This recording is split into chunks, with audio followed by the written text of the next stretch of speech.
Oh, it's a beautiful night. Oh, it is. Today is November 22nd, 2023 in beautiful Barbados. And guess what? It's independence season. Don't matter what they're doing. Don't matter that it seems as though they don't want us to celebrate independence. Nothing is wrong with celebrating independence and also celebrating the Republic Day or whatever we're going to call it. But listen, this is independence season, you hear?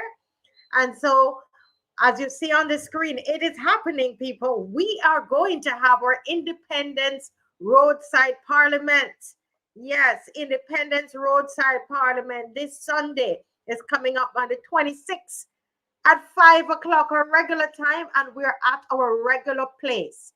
This is Westburn Plaza, Baxters Road, right there at the corner of Baxters Road and Westbury Road. That's where we're going to be. We're preserving Barrow's legacy. And as I told somebody today, they might steal his jacket. They could do whatever they want to do. They can't take Barrow out of our hearts, people. They can't take Barrow out of our hearts. Good evening. Good evening. Anybody feeling patriotic this evening? Who feeling patriotic this evening? Hey, Ramim, good evening. How are you? Please like and share this link far and wide. We need you to do that, please. We need you to share this link far and wide. We cannot have others remaining ignorant of the state of affairs. Put God back in charge of Barbados. Ah, Ramim, I love you. I love you, Ramim. You carry the spirit of this. We love you. We love you. We love you so much, Ramim. Thank you so much. Thank you, thank you, thank you. I'm going to get my yellow scarf up in here for you all this evening. Carol Barker. Carol Barker says, blessings to the 12 tribes that are scattered abroad the word. Yeah. So we want to,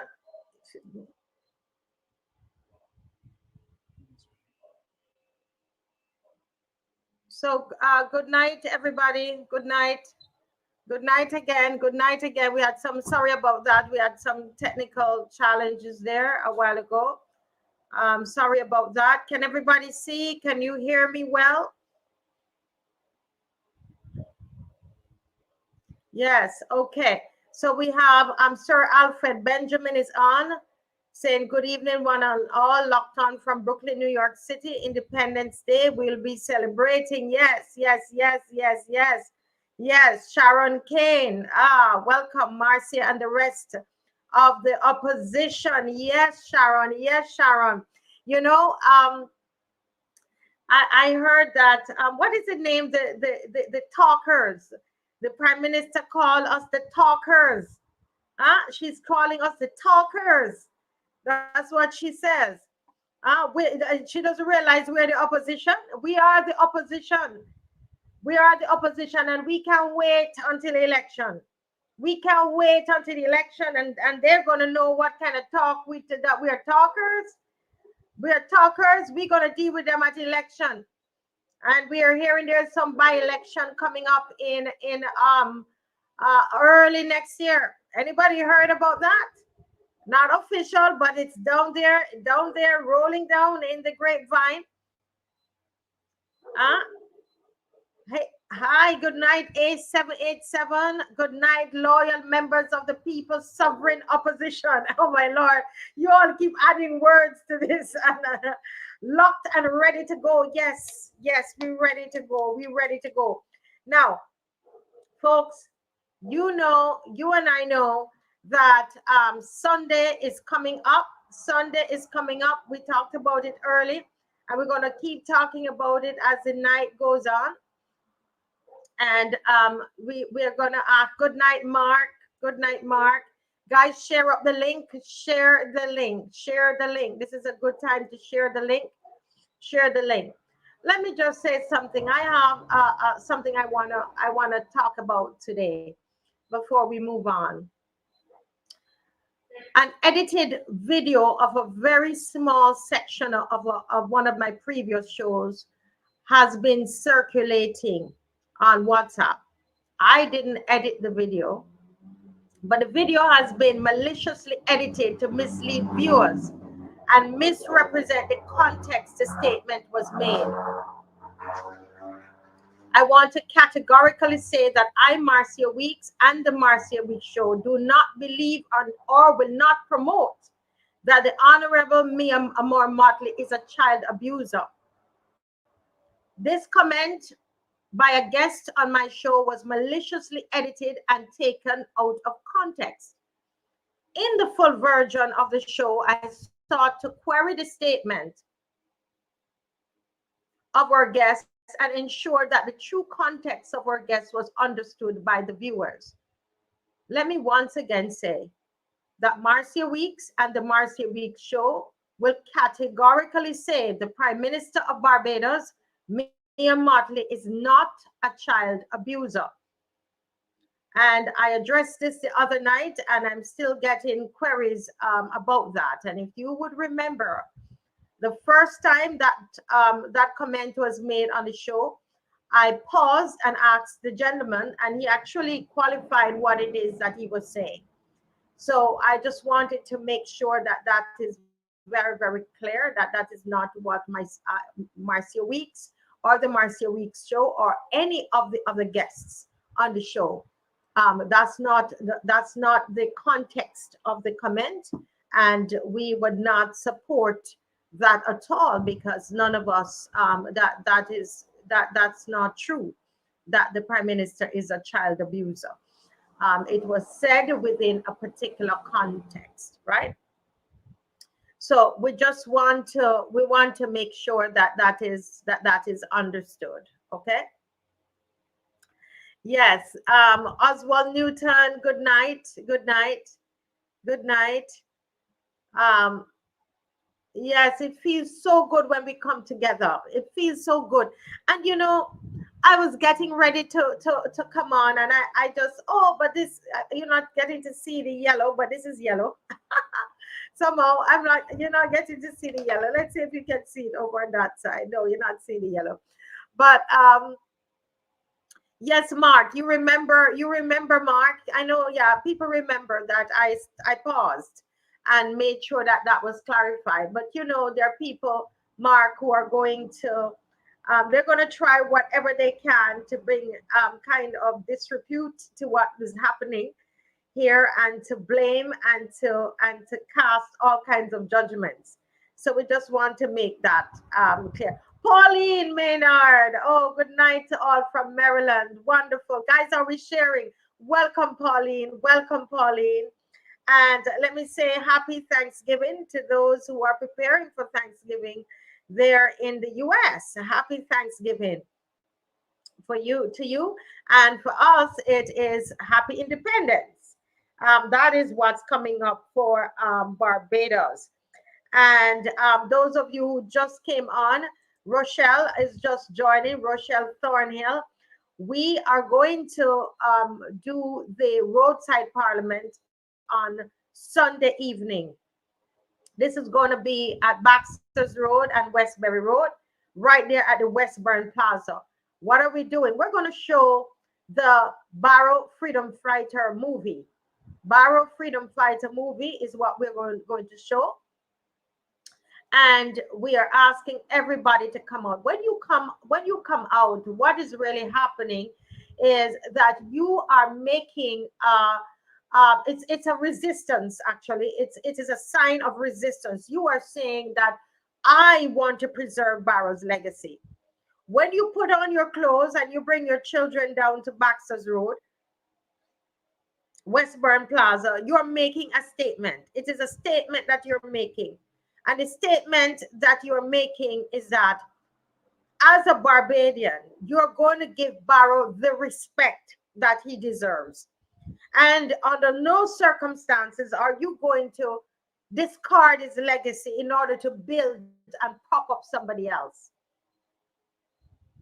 So we want to take this time to send a message out to whomever it is that wants to steal the position of Barrow, or to try to take his legacy.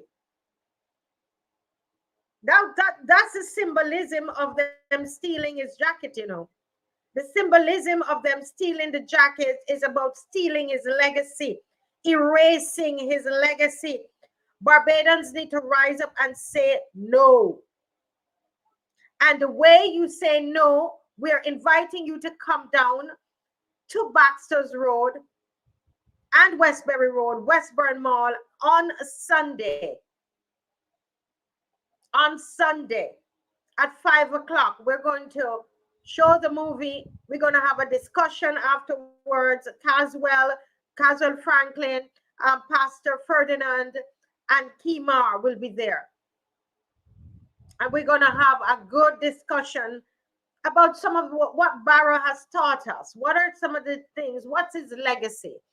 And everybody knows education. So we're not just going to talk about education, but there are other areas. And even personally, you know, which we're going to do a little bit on the show tonight before we get going, right? But it's important that we do this, and it's a people. Remember last year when they were going to celebrate Republic Day on Independence Day, it was when the people rose up, you know. And so I'm saying it is a people that have to preserve Barrow's legacy. It's a people of Barbados who will have to rise up and say, absolutely not. Why can't we have a Republic Day and an Independence Day? Do you realize that last year, this is what you have to understand about this government. Last year, the people said, we don't want that. You can't replace Independence Day with Republic Day. And what was the Prime Minister's response? I want to hear from you. What did the Prime Minister say? Don't let me talk by myself. Put in the comment section. If anybody can remember what the Prime Minister said, put it in the comment section.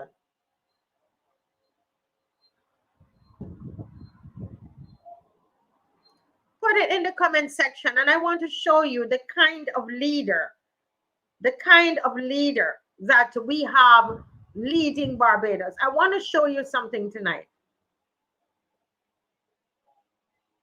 Can anybody remember, Rameem? Anybody remember what the Prime Minister said when the people rose up and said, no, you cannot take independence from us?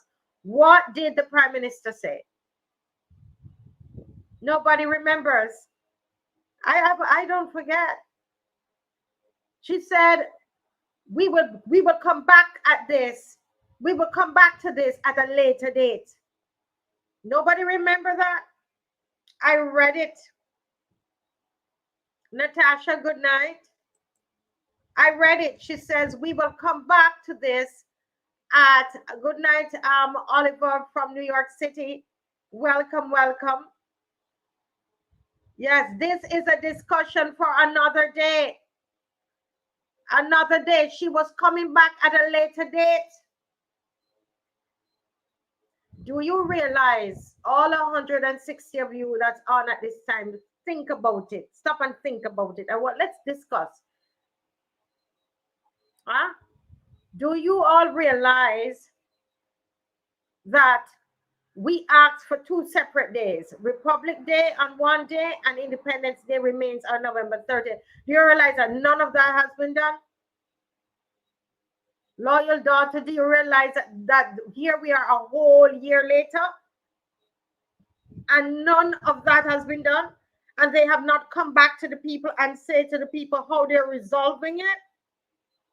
The Prime Minister of this country has not come back to the people who elected her and said to them, this is how we're going to handle this situation. Anybody realize that? Good night, Everton. She will come back to it at a later date. It's an entire year. It's an entire year. And nothing has been done about it. Easy D said maybe it's because it's not an issue worth remembering. Just saying. Really, you really think that, Easy D, that it's not an issue worth remember? Do you live in Barbados? Do you understand what was happening to Barbadians when Independence Day was going to be taken from them?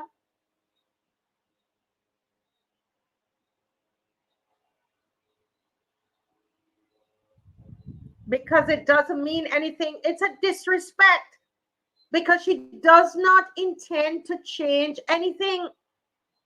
That's the kind of leader that we are dealing with. That's the kind of leader that is the Prime Minister of Barbados. And so when people say that the leader appears despotic, appears as a dictator, these are some of the things that we're talking about. You must, if you're a leader, I'm a leader of an organization. And people, if you're in your you're doing something in your organization, and majority of the people have a problem with it, you stop and you listen to the people. You're not running the country for yourself. The country belongs to the people. And if they have a problem with Independence Day, with Republic Day being on Independence, and you have an obligation to stop and to fix that. It was widespread. If you had taken a poll, I'm sure 90-something% of the people would not want it on the same day.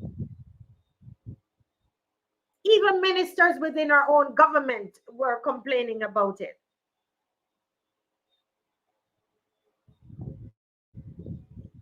This Prime Minister has no regard for the people of Barbados. That I will not hold my tongue on that. No regard. First of all, the day that they decided to put Republic Day on Independence Day without even a discussion with the people. I want you to remember that.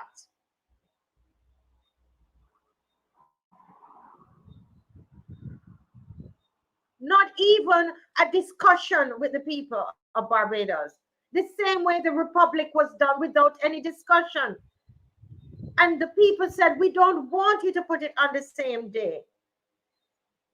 And nothing has been done. And instead, what has happened is that this Prime Minister and her government, what they did, they left it open. They said nothing. Barely any talk about independence. Barely.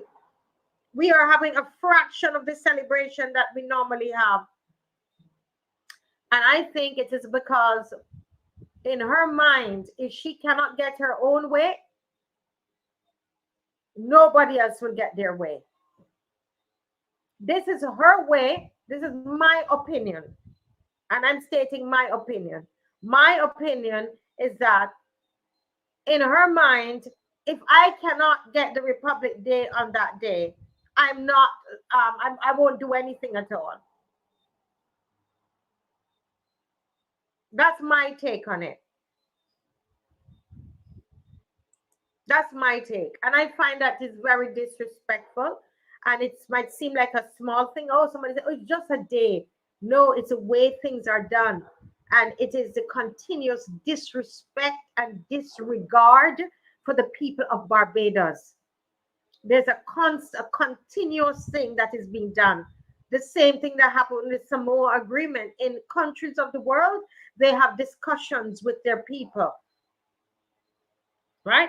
But not here. And I agree. That is what a bully would do in school. Some Dale Real said, me only want her way and feed the people of this country. Don't have a say. I keep saying she's on the dark side, no respect for us for us the people. This woman is behaving despotic. She's behaving like a dictator. The other night in her speech, she was talking about treason. That the people who are talking about the water and so on, some of them something about committing, she used the word treason. And I don't have the recording to play, so I would just say that the word treason was used. And so for people to be raising an issue about something, and to be concerned about it. Of course, they need to be concerned about it. And that you are going to be calling them talkers and talking and mentioned in the word treason. That sounds to me like a dictator.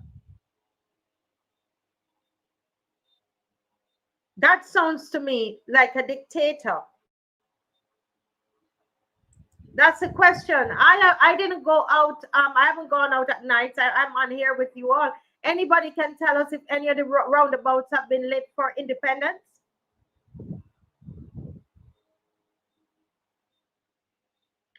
Any of the roundabouts have been lit for independence? Folks, this lady, this is a small thing, you know, guys. It seems like a small thing, but I want you to stop and think because we're all intelligent. This woman has just shown us something. She's behaving like a spoiled child. She cannot have her way because her way is to remove independence completely so that we celebrate republic, and therefore she would take the place of Barrow to say she brought in republic. But why can't we celebrate both?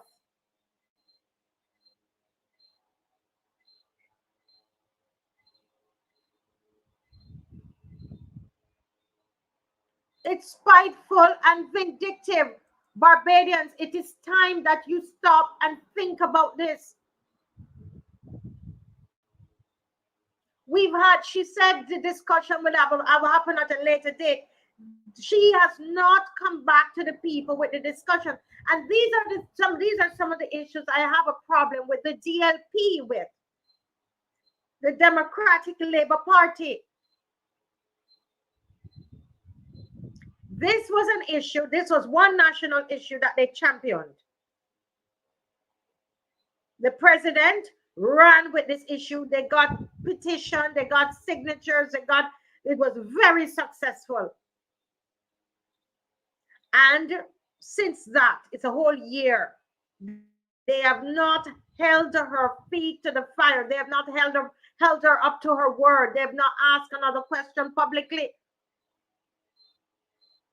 I don't understand how the DLP expect to get back into government when they're not taking the lead on national issues.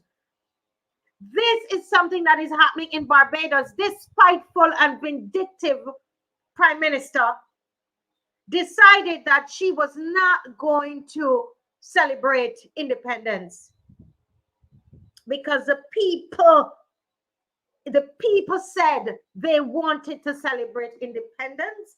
So who are you governing?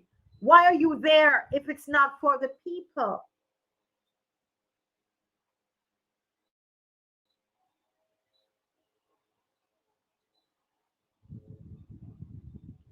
I mean, am I making sense, guys? Is this making sense to you? Why did you tell us you're going to come back to it? Easy D said because it doesn't make any sense. It's a small thing that doesn't make thing. No, but it's not. It might be small for her and for you, but for a majority of Barbadians, it's a major thing.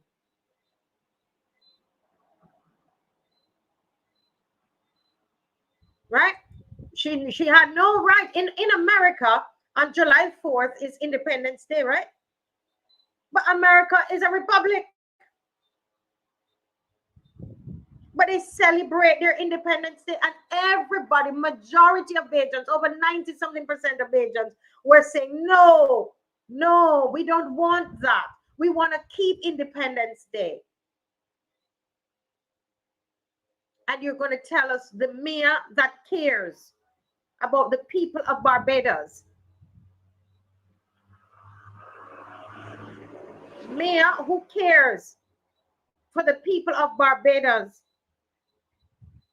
would not see fit to come back with the discussion. There's no proposal of when to put Republic Day. And they decided that they wash their hands of independence. Spiteful, bad leader. That's a horrible leader.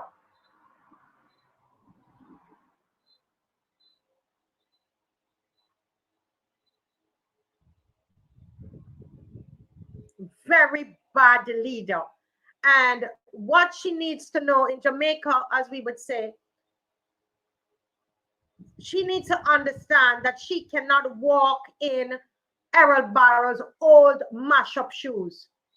She is trying to stand in his place, but you can't even stand up in his place. You have not done you have not done anything near what Barrow has done.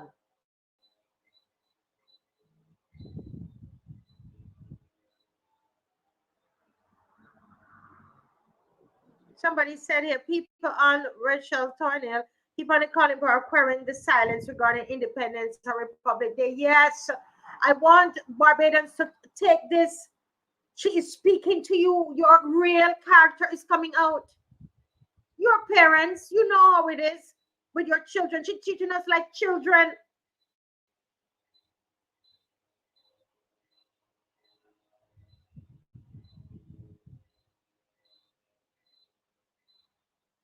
She cannot have her way. That is a way of a bully. I tell you now. And people try to say, oh, she's not a dictator. Well, I'm telling you what, this particular thing, Barbadians, it needs to go down in history, and Barbadians should not forget it.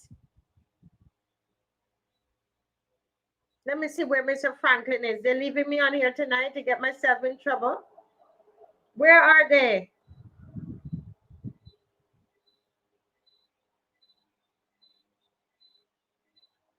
Where is Mr. Franklin? Somebody better call him for me there. Yeah? Folks, I want you to stop and to think about this, to think about it. Think about it.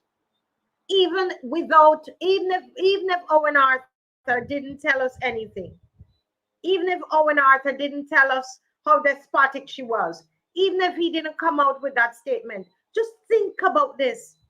This lady is very spiteful, and she's doing it to the Barbadian people. Barbadians, don't forget this.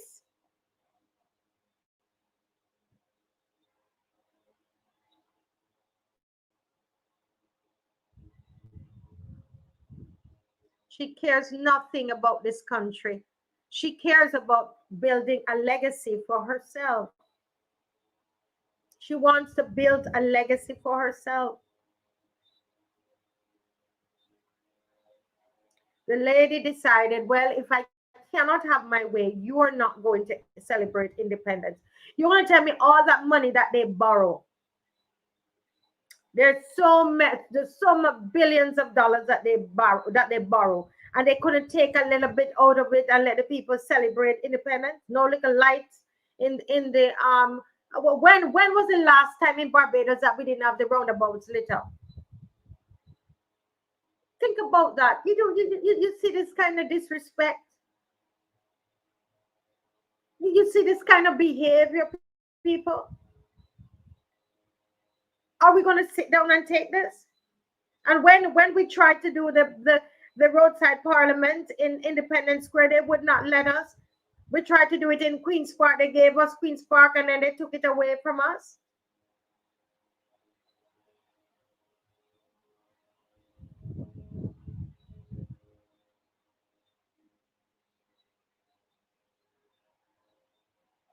I say, people, come out. And I say, I'm wearing my independence colors when I come out on Sunday. Defy her. Resist her. Take it personal. Take it personal. When you come out to the Independence Roadside Parliament, make it personal. Dress up your children in the yellow, black, and blue, yellow, black. Dress them up in the colors and defy her.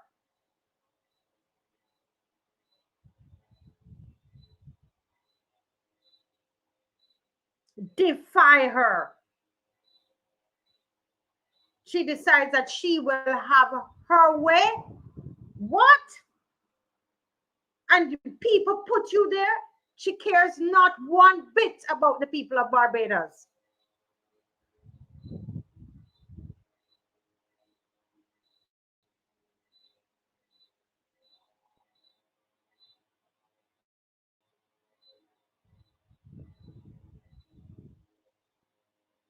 Yeah? I want to hear from you, Barbadians. Do you understand what I'm telling you? I want you to, I want you to see, I want you to hear my heart, hear what I'm saying to you this evening. I fell in love with this country from doing the movie, the Barrow movie. Before that, I was just living in Barbados. When I studied Barrow, I got to learn so much about this country, and fell in love with the country. And thank God daily for Mr. Barrow. I learned so much from him. And now, what are you? What is happening here now? She wants to be the person that we celebrate. Well, those who want to celebrate her for the things that she's done. But Barrow, you can thief the jacket, but you can't thief what Barrow out of her heart. And I believe it's my opinion. So those of you who want to write me, you can always go write me. I am stating my opinions tonight, and I am entitled to my opinion. And my opinion is that that jacket was not stolen. My opinion is that that jacket was not stolen. I believe that they did something sinister with that jacket in a spiritual way to try to remove Barrow from our minds and our hearts. Call me foolish, but that's what I believe. And I'm saddened to see that the Democratic Labour Party, they are not running with the torch. I don't understand this part. What happened to you all? I'm not a member of the Democratic Labour Party. But I'm saying if this is your man, Barrow is your man, independence, not even a little light around people are saying that they don't have no lights in the roundabouts. I see Mr. Caswell is here. Mr. Franklin, good evening. Hi, good evening. I'm sorry to be late, but I can't hear you yet. I can't hear you yet.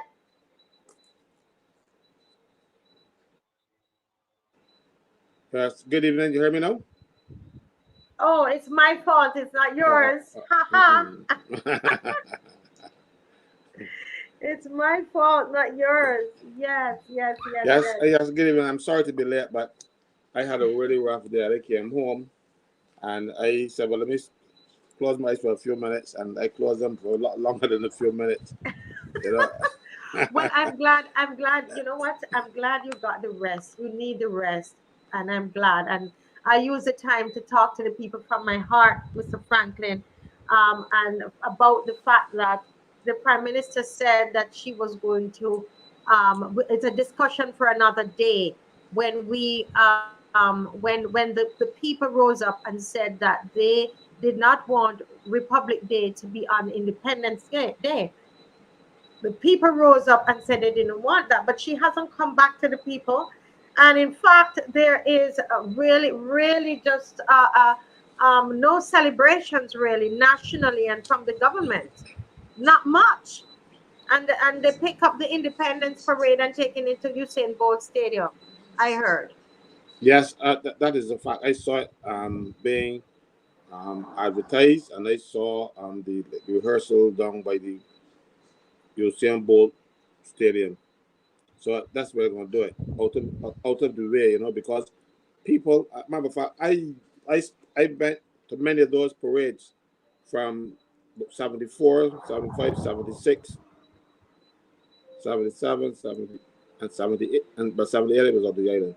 I went to a lot of those parades, and I used to be very proud to be there. I was a young cadet in those days, and you know, you're walking down the road and you feel really proud that you're on parade, and sometimes you would be saying, you know, you're there showing off, looking really good, feeling proud that you were part of it, because every cadet couldn't go. So they only pick the best. So I happen to be one of the best. Just a little take self-praise, you know. And the people on the road, you know, just lined up, and that was a big thing. Now, where you going to line up for people to march downtown now from Usain Bolt thing? You know, it is they're trying to destroy everything. And but I came on, I hear you talking about Barrow's jacket, and you saying that, in your opinion, it wasn't stolen. I hold a similar view. Parliament is one of the most secure places in Barbados. And you can just leave a door to one of the buildings open, and for them to say that somebody went in and took it up and they wanted to blame Ninja Man, I doubt very much. Did he have a key? How he get in? The place was left open. Even if it were him, the place was left open for him. This is the deliberate attempt to wipe Barrow out, man, because when you take your students to the Museum of Parliament and you see the jacket there, and they said they want whose jacket it was, and they want to tell them, because they want to take Barrow out of everything. They are doing it. And when they say so in the Senate, they rule me out of order, because this is not a one-off chance. It's about just rushing there and sneaking Parliament and take it out. Parliament is locked down 24/7 security, but not the West Wing. If the West Wing is not locked down, then the whole apartment won't be locked down, because then you can get in anywhere. Something is wrong. I do not believe them, and I don't care, even if they get this man confessing, it would have been beaten out of him or something. I do not believe them. So you have a brother here. This is a way to get Barrow out of independence. I want to come on and say something about myself, because I'm very offended. Yesterday, I was at work. I was seeing people, and somebody called me from National Insurance and said, Caswell, the debate on the amendments that we called them to pull back, they do them over, did them wrong again, and you should turn on. I turned on, and I heard Colin Jordan telling lies about me. He said they consulted with a whole set of people, and the last name he called was Unity Workers Union. They did not consult with me. I can tell you my involvement. One day, the Prime Minister called and said to me if I would talk to the actuary and Rodham Adams about my views on national insurance. That was 12 o'clock today. And they arranged a Zoom meeting for me to talk to those people. I tell them, well, look, this is short notice. I am a Barbadian, and I'm interested in making sure that national insurance will work well, and I am willing to assist. Next thing you know, I got a letter saying to me, thank you for agreeing to serve on this particular committee. Well, that was the first time I knew that I agreed to serve on any committee. And I don't take that type of disrespect from anybody. It was signed by the Permanent Secretary Ministry of Labour. And then they sent me an invitation to the meeting. Since I was not on the committee, as far as I'm aware, I didn't turn up. The next time they had a meeting, I got another invitation to turn up, and I didn't. At which point, I got a call from the Director of National Insurance, Ms. Trudeau, the nice lady. And she said, but they're not seeing me. I said, seeing me where?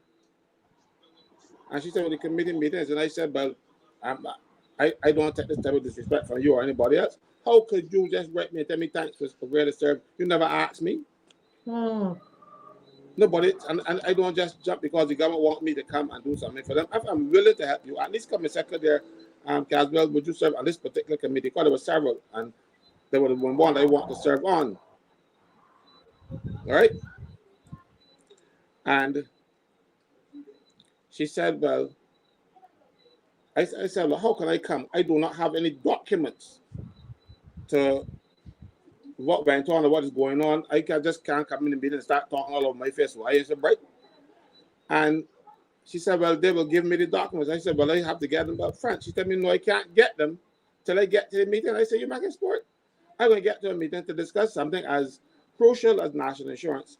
And you can give me the papers when I get there to discuss. I got to read them first. So since they didn't send the papers in advance, I did not go. So it is untrue to say the minister lied. And I keep telling him that he cannot be a minister of the gospel and to serve me at the same time because they are inconsistent with each other. He is saying these things because they might need to and compromise and won't compromise me. I did not attend any of those meetings. Consultation is not an invitation to the meeting. And the man said that, that the consulted with Unity Workers Union, he did that. When they called me, I tell you, look, Mayor called me, the Prime Minister called me and asked me if I would speak to the actuary and Roland Adams. I agreed. And then I said, well, look, and they were such in a hurry, they wanted it done. So they arranged it for 12. This is 12, and they arranged it for 12:30. I got a link, I went on. But then I said to them, I just can't discuss these things like that. I'm willing to help, but this is too short notice. I even said, well, look, there are certain things that need to be fixed. And I mentioned about 5 of them. And I said, well, look, when they're ready, I will help. But they disrespected me. And I heard the same thing from Ronnie Yearwood when he went on the radio and said that he got a similar letter saying thanking him for agreeing to serve. And nobody asked him. They did the same thing to me. When I heard Ronnie laugh, I didn't try to make a big thing of it. But now he is coming out to say that he consulted the Unity Workers Union. Minister, you need to apologize for that lie because it holds me in a bad light because you cannot think that I would consult on something, agree to something, and then come on the Marcy Week show and criticize it. There was no consultation with me. Not with me. Probably my twin, but not with me. But you see, this is the kind of thing, and I want Barbadians. I'm saying to us now, I'm saying we need to get serious about this. Enough is enough of this foolishness. Enough is enough of this fool. Because I heard you talk about this several times on the show, but he's gonna go and as what they did before and misrepresent information. And it's not the first time that he goes on there and says things that are not so. But I have a particular difficulty with it because the man is a preacher. He's a minister of the gospel. A minister of the gospel should not come out and tell downright lies. And they go and they fix it. But it is not a fix. I'm going to give you an example. But I'll talk about this. I promise not to get involved in it until they pass it in the Senate. And then when they pass it in the Senate, then they can, because they could actually make changes. And then what I'm saying would be moot. Right now, this is the only one I'm going to speak of. They are claiming that they're going to allow self-employed persons to claim employment injury. That makes absolutely no sense. Let's say I am a self-employed person working from the privacy of my home at this little table here that my wife allowed me to work from. And something dropped on my foot. I can claim employment injury. Who is to say it happened while I was at work? Or it happened outside when I went in the yard trying to get some mangoes from the tree and the thing dropped on my foot and look at my toenail. Because for an employment injury, you have to have a person to say, yes, this thing happened at work. That is what the national insurance sends to the employer and say, we have a claim from a member of your staff. Did this thing happen at work? The employer will then say yes or no. But you cannot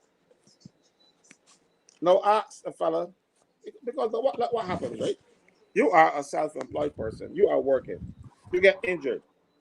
You get 90% of your salary as the injury benefit, as opposed to the 66 and 2/3 that you get for sickness.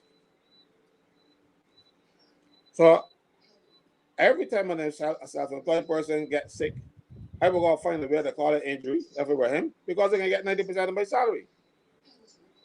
So who will verify your claim? I have known people who have injured themselves when they've worked at National Insurance, who injured themselves to get an unemployment benefit, injury benefits. I left National Insurance in 1985 or something like this. And I can still remember the names of those particular persons because they were consistent. Fellow working at school, me drop a pot on for purpose, and then claim. So if he working in the school meet and then drop a pot on his foot, you think you can drop it home if you home cooking food to go and sell in the back of your van? It doesn't make sense. They don't know what they're doing, but it sounds sexy. It sounds good. You can put in self-employed people to claim. What that will do is to help deplete the fund. So, like what they're planning to do. You know, one of the things that I complain about, myself, we're going to talk about one, but this is second. Sorry. Remember I said they put in 8 chiefs and no Indians. Yes. They put in 8 new chiefs. Well, they claim to be repealing that. I know they're putting in 10. And the new members know they got 10. Wow. And we were saying 8. You were saying 8 all along. No. It was supposed to be 8. Right. But no, that we showed them where they were messing up. They're repealing those things, and then they're sneaking in another 2. That's another $40,000 a month that's going to go through the chute from National Insurance. You see, and they call it National Insurance a commercial state enterprise. National Insurance is Mr. not. Franklin, you called all of that from the first time we started. You were saying that's what the intention. Remember, I read it and I said that's what Mr. Franklin. You called that on the show. You said that, and I read it there a couple of days ago. Continue. You know, National Insurance is not and never will be a commercial state enterprise. National Insurance does not make money. The commercial state enterprises are the enterprises that make money. Like ICB used to be a commercial state enterprise. Of course, the government sold that. You know, because they made money. CBC is supposed to be a commercial state enterprise, but they don't make any money. And Water Authority, they make money. And even though they make money, they still don't know what to do with it. But National Insurance does not make money. National Insurance receives money. Right. And hold it in trust. So National Insurance does not make any money. Similarly, the Barbados Revenue Authority does not make money, even though they collect all the taxes in Barbados, income tax, road tax, or whatever tax you have. They don't make a cent. They just collect taxes and pay them into the Treasury. So what they intend to do with National Insurance is to call it a commercial state enterprise and go attack National Insurance money to do things with, you know. Right, you see? Yeah. So that is why they wanted to take the state responsible, but we caught that. Did they fix that part yet? Did they fix that? They left it out this time, but no, they're gonna have to find a way to get their hands on the money, because they already said, without any consultation with the board or anybody else, that they're gonna be sending $40 million US a year. Right. To invest. Invest in what? Invest in who? Invest where? You know? But so they already start making, because they started to make decisions about the fund even before they had the authority to do so.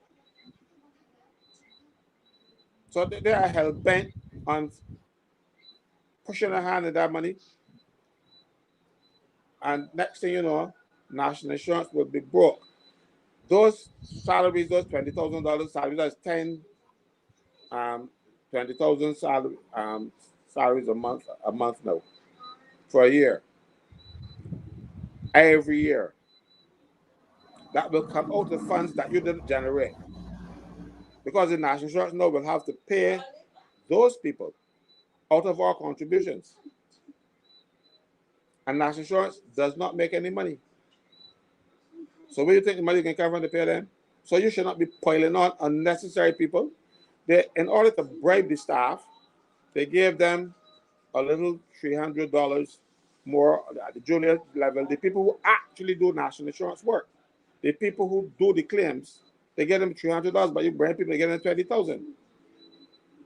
And then scare the hell out of those people and tell them if they don't sign on, they're going to go home and they're going to get nothing and all kinds of stuff. And a lot of people go and sign on because I see the minister being very happy and get the table thumped and he said all these people sign on, but the people were signing on because they were terrorized to do so. And how I know this? Some of them told me.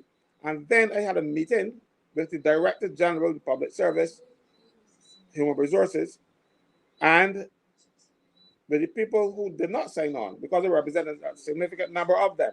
So I went with them to the meeting to understand what will happen with them and to point out what must be done with them. So, and then we found out how they went about threatening those people to sign. So when the minister says that the people came over, and said they went over because they were threatened. Mind you, even if I was saying, I remembered when you came on the show and you told us about that. I remember. Right? So, but no, there is no contract between the National Insurance Board and those people because up to today, National Insurance Board has no authority to employ people. So if you don't have an authority, you can't issue contracts, but already issued those contracts. And I clarified that at the meeting on Monday. When I put it to the Director General of Human Resources, that those people at National Insurance who got terrorized into signing still have the option of going back and telling people, give back my form. Up until the 1st of December, they can do that. Because they will remain public officers and remain subject to public service rules and stuff, and not sure to go look for people elsewhere to do the work. Because the minister said yesterday that if the people had said no, it could have happened. He never told them that before. You see? He never said that to the staff before. He waited until they terrorized the staff and then said, well, oh, thank you, but if you didn't sign, we couldn't we will be able to do this. They're so these people are dishonest, absolutely dishonest. And for a minister of the gospel to come out and say these things in the house, but mind you, I lost everything on him when he talked about around a year we should be stoned. So I don't expect much from him after that, because he thought that was cute and probably clever or something, but it might probably just show that he was trying to find something to say, and then had and couldn't, because when you're out there saying things that you don't believe, you got to do something to convince people, and I suspect that might be that is the best interpretation I can put on what he said that day. He had time to fill, and he didn't know what to say, and he said nonsense. But I do not believe that any government of Barbados, should deceive the people who they are elected to serve. And national insurance staff are some of the people they are elected to serve. They lie to them. They trick them. And then they get them a couple $100 more, and and put them in a precarious position, because right now they're, as let's say they're clerical officers, there's going to be no promotion prospects for them in at national insurance, because national insurance, we've got 40 clerical officers out of 900 and some in the public service, and there are probably 100 senior clerks. But you will not, those 30 or 40 people at national insurance or clerical officers will not have anywhere to go, so they will remain clerks from the time they come in until they leave the public service, because those promotion prospects that would have been greater in the public service are now taken away from them, because when you were working at national insurance, you could be transferred on promotion or promoted to any other place where they had people in the general service. But national insurance ain't got that variety anymore. So it keeping those people, and I can keep you. You're gonna be a 7-year-old clerk. Because you're coming at 20 and you're gonna remain a clerk for all the rest of those years. They have deceived the people, all in an effort to get their hands on the jobs with their friends, because you see now they got 10 new chiefs, and God knows what they're going to bring in. Because right now, in order to get to work at national insurance, legally, you have to go through the Ministry of Public Service. But no, you don't have to go through that. The minister will call somebody and tell them, look, my friend wants a job, put them in there for me. And that's what happens at statutory boards. And that is why governments like statutory boards, because they can control everything. Public service is not intended to work like that, not for the minister to be able to run things. The ministers are supposed to deal with policy, and the public servants are supposed to implement. But when the minister decides that he's going to put his people in place, and if you can't get them in place, you make a statutory board, and then you take out the public service, and you can do what you like. You can call the chairman and say, "I want a job for Caswell," and it is done, even if there is no room for you. By the public service, there's an establishment, so you can't go above certain, not statutory boards. And I've seen where statutory boards have made people redundant, even though they don't have the authority to do so. But you know, Mr. Franklin, I'm just listening to you. Sorry, I have to say something that I want all of us. It's almost 300 of us on here tonight. Listen to what Mr. Franklin is saying to us. Listen how they continue to deceive us. Listen. It is something that they continue to do. They continue to deceive the people. They continue to disrespect people. And for some reason, they believe that it's okay with us. I don't know about you, but I can't wait for an election. We're going to talk about that tonight, because I hear that there's some supposed to be, we're not sure, but we hear a little thing about some by-election. But before we go on to that, Mr. Franklin, I think I cut you off on your thought, but I wanted just to say that to the people. And after you finish that thought, we're going to show a little clip of Barrow, because you know we are going to be at Westbury Mall, the same place you said, Mr. Franklin, from day one. You said go to that place, right? And we were trying to be stylish, you know, and I mean it's in Independence, so we wanted to take him to Independence Square. The people don't want us there. Then they would think it was Queen's Park. And the moment I announce it, after 9 the next morning, they call and take it back from us. So now we going to Westbury Mall. That is obviously where we're supposed to be. So we will be there on Saturday. They start to announce it. Okay, Mr. Franklin, I hope we don't forget your thought completely. No, I won't forget my thought. Good. Independence Roadside Parliament. Go ahead, Mr. Franklin.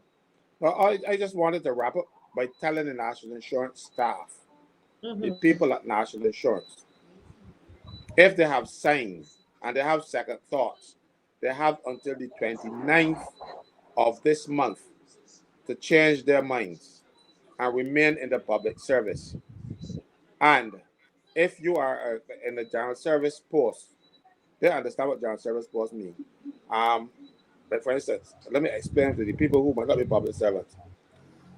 If your job exists in other departments, all the other departments, like clerical officer, permanent secretary, admin officer, those are general service posts. But if you are in work like in the department, like police, your police officer, customs officer, immigration officer, you cannot be transferred from those departments because they don't have any of those people anywhere else because that's their job. If somebody wants to be transferred, they can ask to be transferred out of their department, but it has to be with your agreement. In their general service post, if your post exists at another department, they can transfer you there. That is the difference. That is the difference between a general service post and a departmental post. National Insurance was deceived some years ago by calling some of the senior people insurance officers 1 and insurance officers 2, so that it would make them departmental posts and they could only work at National Insurance. However, there still remain a large number of general service posts at National Insurance. And the people in those general service posts, mostly clerical people, they are the people who process the claims. Most of these senior people at National Insurance ask wanted to process a claim, how to calculate a claim. They can't do it because they didn't come in to work, they came in to draw money. So they had to get those people in, so that's why they lied to them. That is why they deceived them. You know? If you're not careful with all these big monies, and I can tell you something. I am going to put some lashes now on the Director General, the Ministry of Public Service, because she is, but there's a lady, so everyone says she is supposed to approve salaries in the public service or at statutory boards and conditions of service. The Ministry of Labor can't do it. So when the PS is president, the minister is president, his PS, and talking about some gold standard thing, she was operated outside the normal procedure. But poor fella did not know, and he got there, he was praising her. The Director General is the only person right now, unless they change the government policy,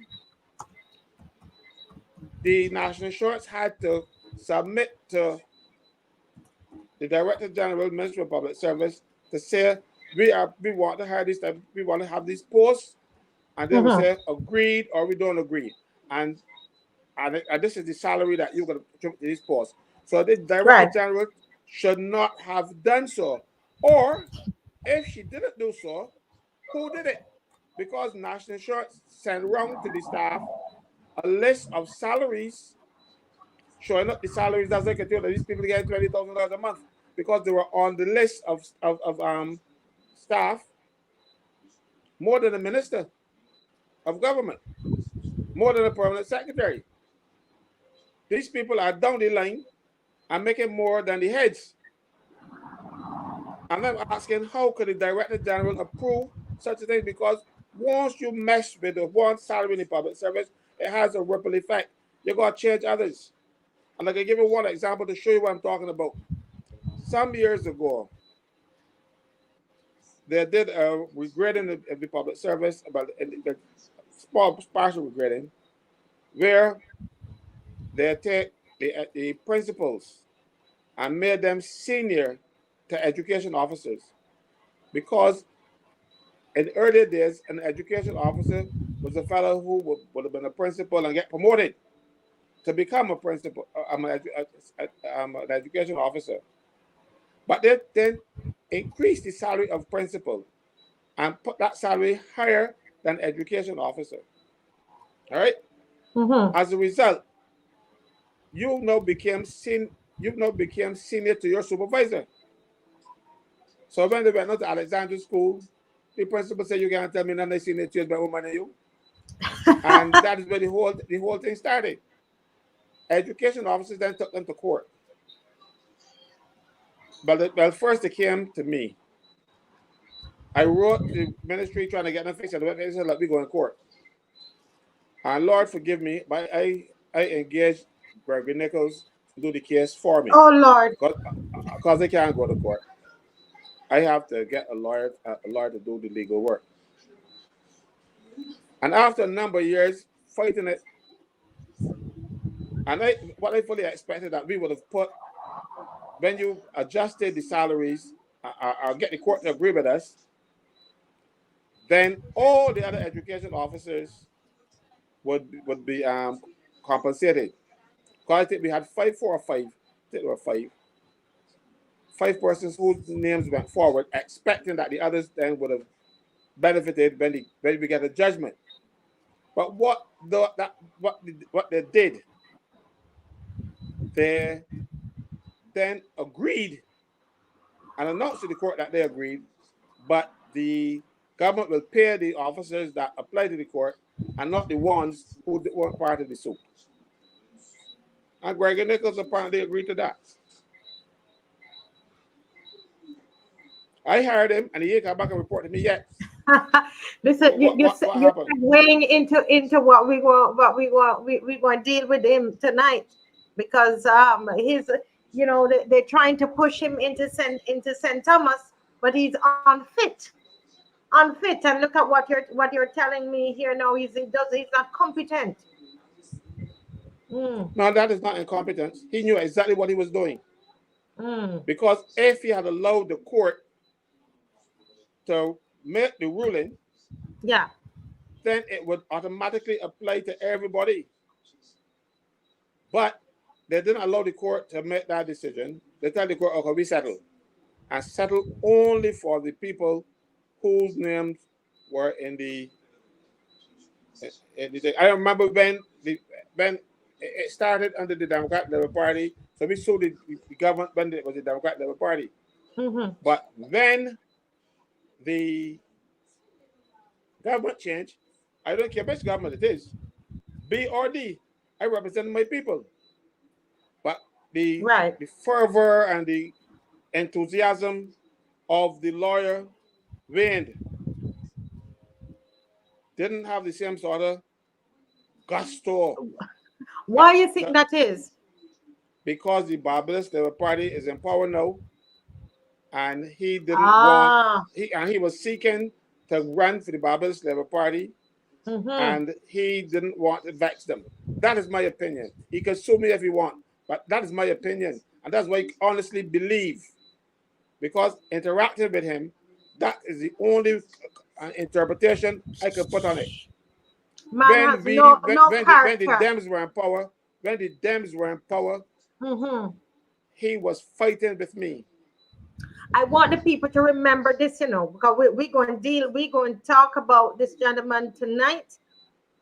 And I'm telling you, I think it's providence why he is the one that's dealing, the arbiter that dealt with our case. Because you're going to hear tonight, and it just happened. It's not planned. It's not planned at all. But you're going to hear tonight when Kimar comes on and starts. So, but we started already on him, and we got lots more. We're going to talk about St. Thomas. St. Thomas. If you know anybody who lives in St. Thomas, send them this link here tonight. If you live in St. Thomas, let me see a thumbs up, because we want to speak to you tonight. Because I'm telling you, I want to see if we're going to let that man get into St. Thomas. If you're going to put another red in St. Thomas, I'm going to see if my Belgian people will go and do that. That's what I want to see. Right? I don't believe you will do it. But let's play Mr. Franklin. I don't know. I'm not seeing I'll just finish off by saying to them saying the people at National Insurance, do not be deceived by these actions. They still have time, and since the minister could come out and say to you what he should say to you up front, because you cannot make a decision, an informed decision, unless you have the facts. And Colin Jordan and his team withhold important facts from National Insurance staff to make sure they went the way they wanted them to go. And then gone in the house and had the guts to get people to top the table for you not going to talk about. And he got so much 90% of the people are not nonsense. I almost felt like puking, but then I ain't got the mail in my office, so I went to clean it myself. So I couldn't do it. You know, he was lying. So as National Insurance staff, if you care about yourself, go to the Human Resource section, National Insurance, and say, you said that form that I signed last week or before whatever day you signed it, give me back. And then go over to the Ministry of Public Service and tell them, look, I have been a National Insurance, don't mind what them tell you on the list, because they send over a list. And say, look, I want on the list, I want to retain my job in public service. And let me explain to them how it works. People at National Insurance have been in their posts for a number of years. Some of them 20, 15 years. If you're a clerical officer and you have, let's say, when I used to check the numbers, there were 900 somebody. There might be more now, I don't know. But you are ranked in order of seniority. And when you're sending home, they'll tell people they can get sent home. But when you are going to send home people, you would send home the last in, first out. So if you have 20 years, they're going to find somebody to send home, not you. Because of the people appointed in 2020 and probably some get appointed this year. So they will go home first. Or the temporary people. Because they are not senior to anybody. So don't get frightened and think that your job going to go. Your job is there. They will go find somebody else. And if they don't want to find somebody else, they will got to keep them employed and you employed. And then they will tell National Insurance, look, we can't do this. But you see, the civil servants have the power, but they allow politicians to trick and threaten them. It happened at the hospital. It happened at the Barrow'S Revenue Authority. This is to my certain knowledge. It happened at the airport because some of them did not have the guts to stand up and they got tricked. You know how many of them see me after and tell me, Caswell, we should have listened to you, especially nurses at the hospital who went through that thing and said, we should have listened to you. But then they had another, NUP, they had another sellout at those days. The General Secretary was a sellout and he was urging them. And I was telling, and that's probably what the help fired me too, because I was telling him he was talking nonsense. And the two departments that I serviced did not end up in Barrow. The International Business Unit and Customs, because they were all scheduled to go into Barrow, but I was the officer dealing with them. And I think that when that happened, that was my last few days in UPW. Because I explained to the people and they listened to me. But I didn't have the other departments. They were not mine because each officer had departments to deal with. So I went to Customs, went downstairs the Port Authority building. We had a big meeting. And Barrow never happened to Customs. Same thing with the International Business Unit. I went into their offices at Warren, sat down in this big boardroom, because they were small staff, and explained to them the dangers of going over to Barrow. And none of them signed on. So they left them alone. But you see, if the union leaders do not direct you and give you proper representation because somehow they are compromised, this is what will happen. And this has happened to National Insurance staff. It happened to Barrow staff, hospital staff, airport staff. Now they want to bring back some of the airport people back in the public service because the ERROLs don't want them. But they do vital work at the airport. But they are not in an area that make money. So the ERROLs don't want them. So they're going to make the government pay for those services while the ERROLs get the parts that are going to make the money. And I'm talking about the people who maintain the lights and the tower and all and the communication system. Right. Nobody don't pay them to fix anything. So the ERROLs don't want them. So they have to the public service, but they have to be maintained. Right. Imagine you have an airport, you're running the airport, but you only want to be responsible for collecting the rents and the landing fees and that kind of stuff, but you don't want to do anything that don't generate money for you. But that's how businesses work. Yes. You make money, and then you use some of it to run the business. They want to run the business without the costs. So they're asking those people to come back to the public service, and I said, hold a minute. These are not public offices, so you just can't take them away, assign them. You got to pay them up first. You got to pay them severance. And people say, oh, really? And they were being discussed with the unions until the day, and then nobody understood that, nobody knew it. And I can tell you something. I don't know, I should announce it here, but they stopped talking with them again, and we can go pull our membership again from the airport if they come up with this nonsense. Because we're hearing about all these deadlines that are going to happen, and the workers ain't hearing nothing.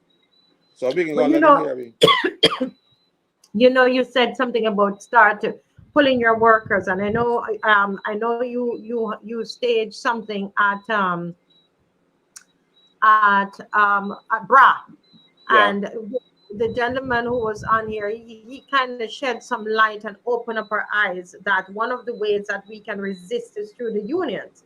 And if the unions are sold out, I believe the only union that is not sold out is Unity. I know you didn't tell me to say it, but I'm just saying it because it makes sense. And if people, I know that a lot of people are leaving unions, and I'm saying, guys, if you have left a union, go over to Mr. Franklin, because this is all part of the resistance. So that when we could have, if we have a big union that's not in with the government, when we can have a big march in the middle of the week. You understand? We can have that on a weekday, and people can come out to march and not afraid that they're going to lose their jobs. It makes sense.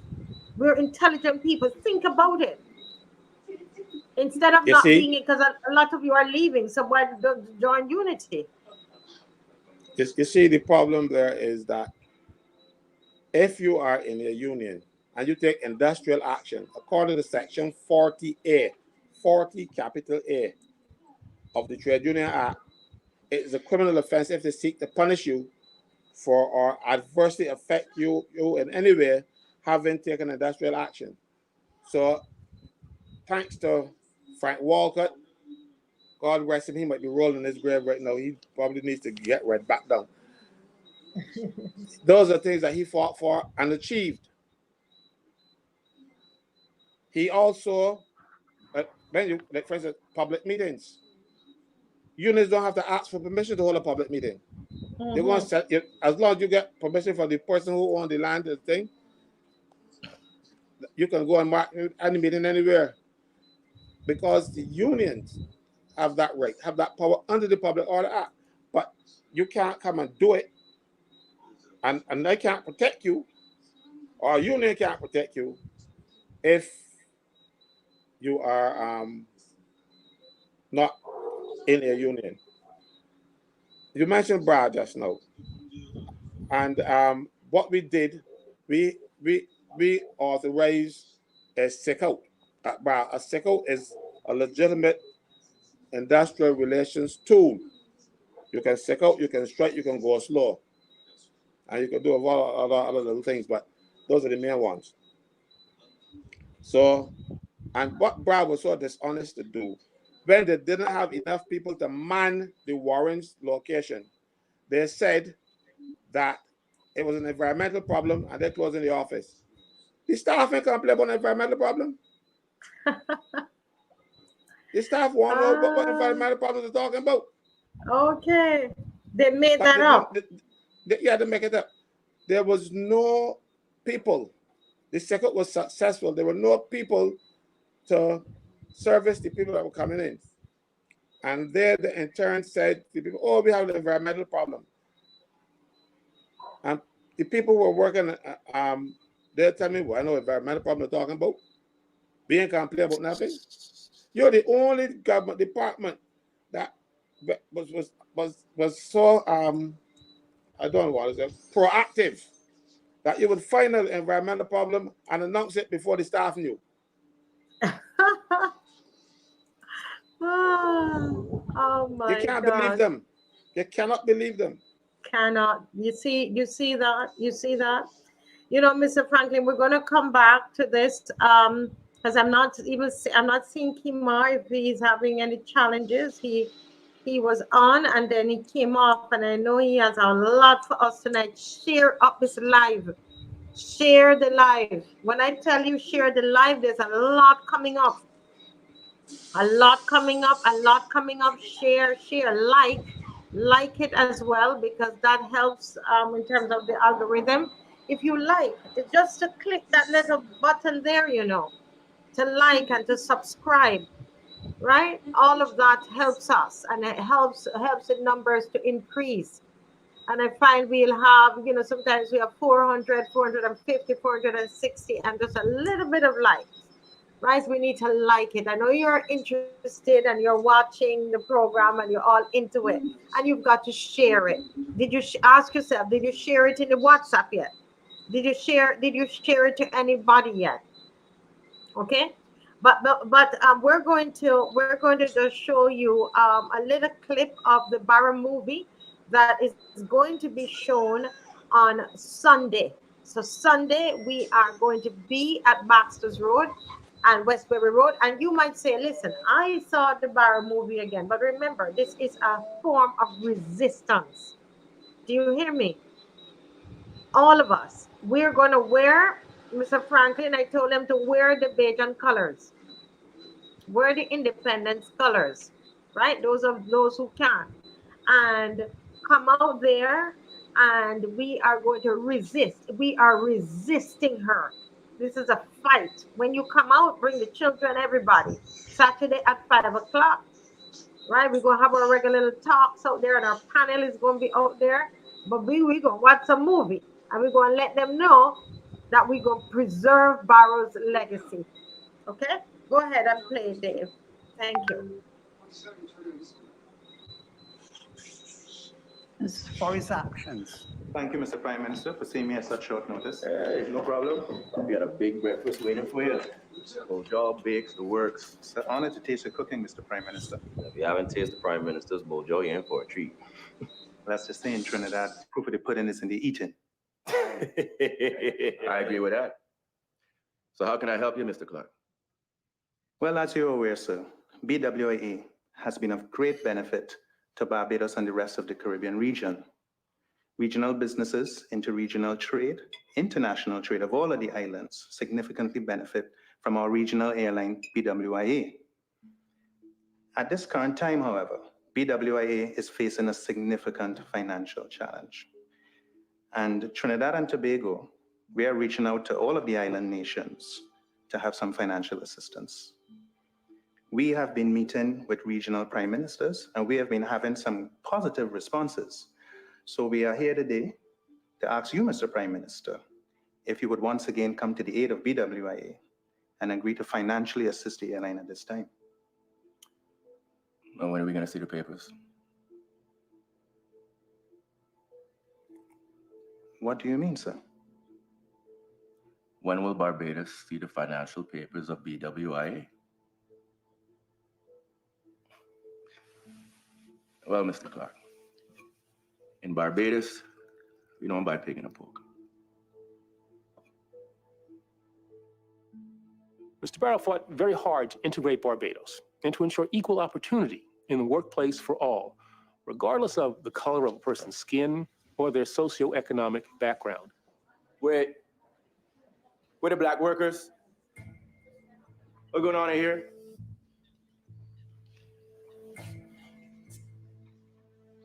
Don't understand this. It was therefore not surprising that some white Barbadians were afraid that if Barbados became independent and Mr. Barrow was prime minister, they might lose their jobs to black Barbadians, as at that time, many of the more lucrative jobs were held by whites. Okay, Dave, pause it right there. Pause it. Good place to pause it. And Mr. Franklin, I don't know if you identified anything there. The first scene that you saw there was Mr. Barrow and his that saga with BWIA at that time, and they wanted more money. And he says, "We don't buy pig in a poke," you know. And him going. The second scene is him going in the bank. The him going into the bank and saying the bank looked too white, you know, and he basically you have any memories of any of this, or you know, and how do you relate it to anything that you see today?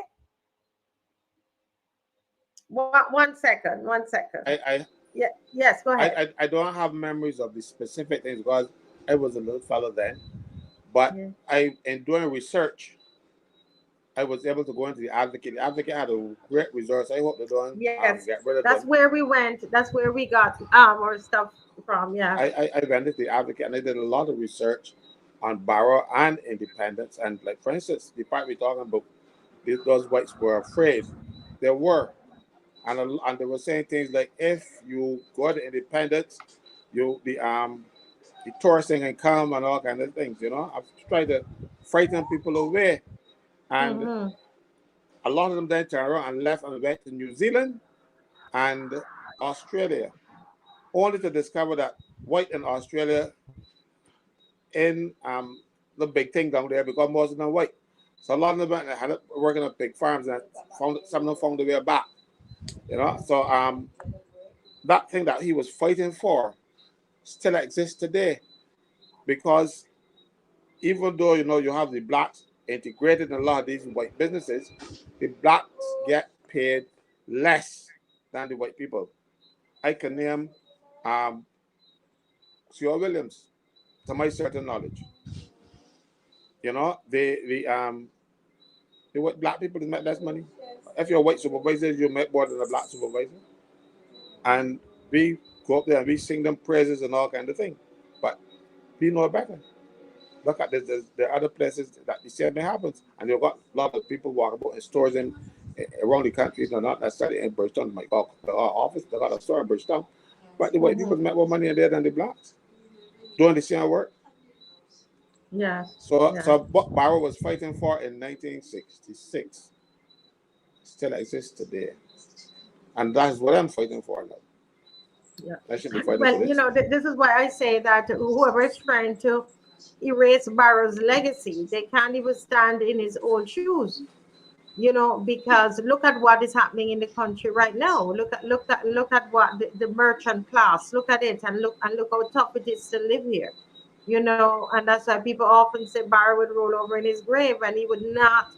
He would be fighting for the sovereignty of Barbados and fighting for us to have have our own DNA and be our own selves. That is what he would fight for. And when you come on Sunday and you see the movie, you will see that. And even if, as I said, even if you didn't, even if you watched the movie already, come out as a form of resistance. Come out to resist that removal of Barrow's legacy.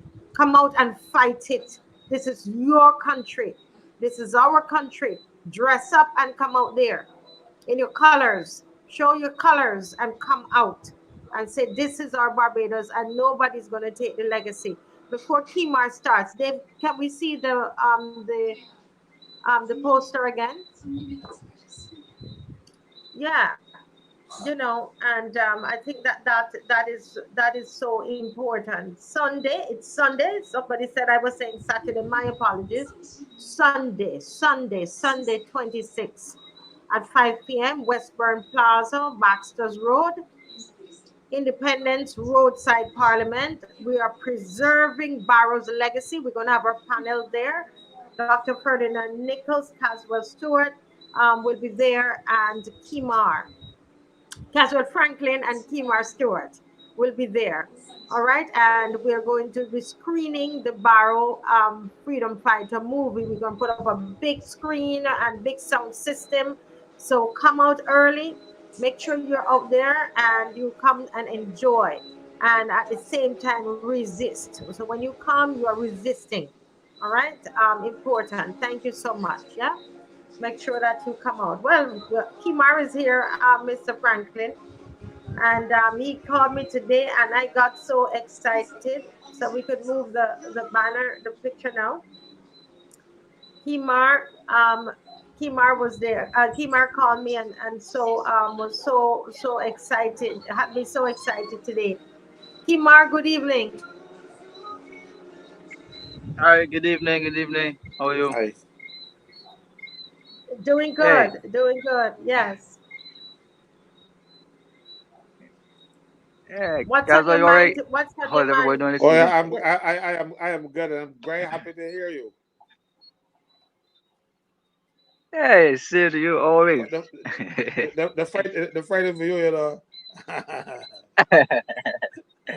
Well, I mean, hey, such a small man. Where you be friends for the smallest man in the crowd? I'm David and Goliath. Don't forget them too. You are there. You are there. You are David. Yeah, yeah, right. So we're Listen, gonna, did so you? we're gonna knock down, so we're gonna knock down the uncircumcised Philistines. Yes, yes, with a sling and a stone.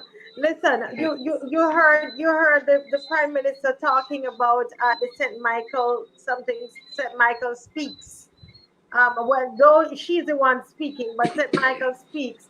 She says that I saw a note. Somebody said, she's talking about the talkers, and then talking about mentioning the word treason because talking about the water and And people she talk talking about about Jobby Water. Jobby, and she actually called the Jobby water and talking about treason and all that thing, that little dictator, that little dictator saying all of the about treason. I don't know. You heard about that, Kimar? No, I haven't actually. I'm trying to find out what's happening. No. Well, I will send that to you. We need to probably pick that apart one of these nights. Yeah. But yeah. But over to you. We don't want the time to go. hmm Yeah. Well, before we get into the meat of the matter, I just wanted to say a few words as it relates to Barrow and the 1966 independence social contract that we had. And to say that during those times, Barrow actually fought to empower the black masses of this country to bring them from out of the cane fields into the services industry, allowing people, predominantly poor black people, to grow in the social classes. He also did the same thing for whites. He took poor whites and turned them into Hmm. rich whites, right? Yes, the And gave them moderns. upward mobility. So he was not a yeah. So he was not a man who discriminated against color, right? He was not someone who saw color. He was not someone who saw class per se. Um, Through him, we got free independence. We got universal health care. We got the NAS, and we got a whole host of social programs which continue to benefit this country today.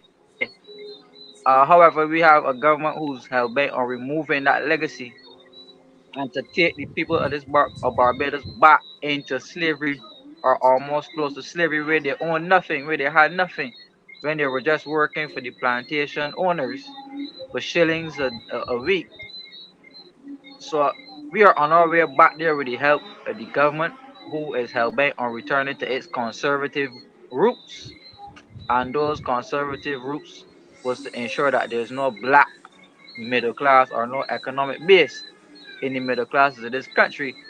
And but the increase in welfare numbers and the increase in foreclosures and the increase in job loss, you can automatically tell it's the government's intention to take us back into those days. So we got to fight to reject that. And I want to say how proud I am to be part of the roadside parliament come Sunday. I promise to come and deliver a very fruitful and enlightening speech on what Barrow would require from us in this day and age. So, I mean, I ain't gonna spoil it now. We're gonna leave it for Yes. Sunday. We look forward. We look forward to you and Caswell Franklin and Pastor Ferdinand Nichols once he gets back into the country. Yeah. Yes. Yes. Uh, Go right ahead. yeah.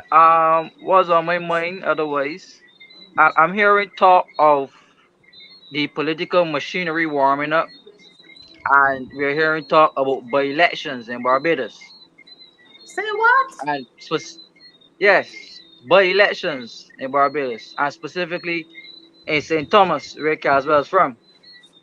We're Wait. hearing that Hold a the minute. Hold a minute. You hold a minute right there. You hold a minute. So you're telling me you're hearing talk. So you're hearing talks. Let me ask. Let's ask the opposition. Opposition. 'Cause you know they know a lot of things. Opposition. Have you been hearing about this? There's a possible by-election in St. Thomas. Anybody else heard anything? Well, if you hear, let us know. Continue, because this is sounding interesting. Go ahead. yes. So we're hearing that the MP is supposed to step down come next year, early next year, and there's supposed to be a by-election in the seat.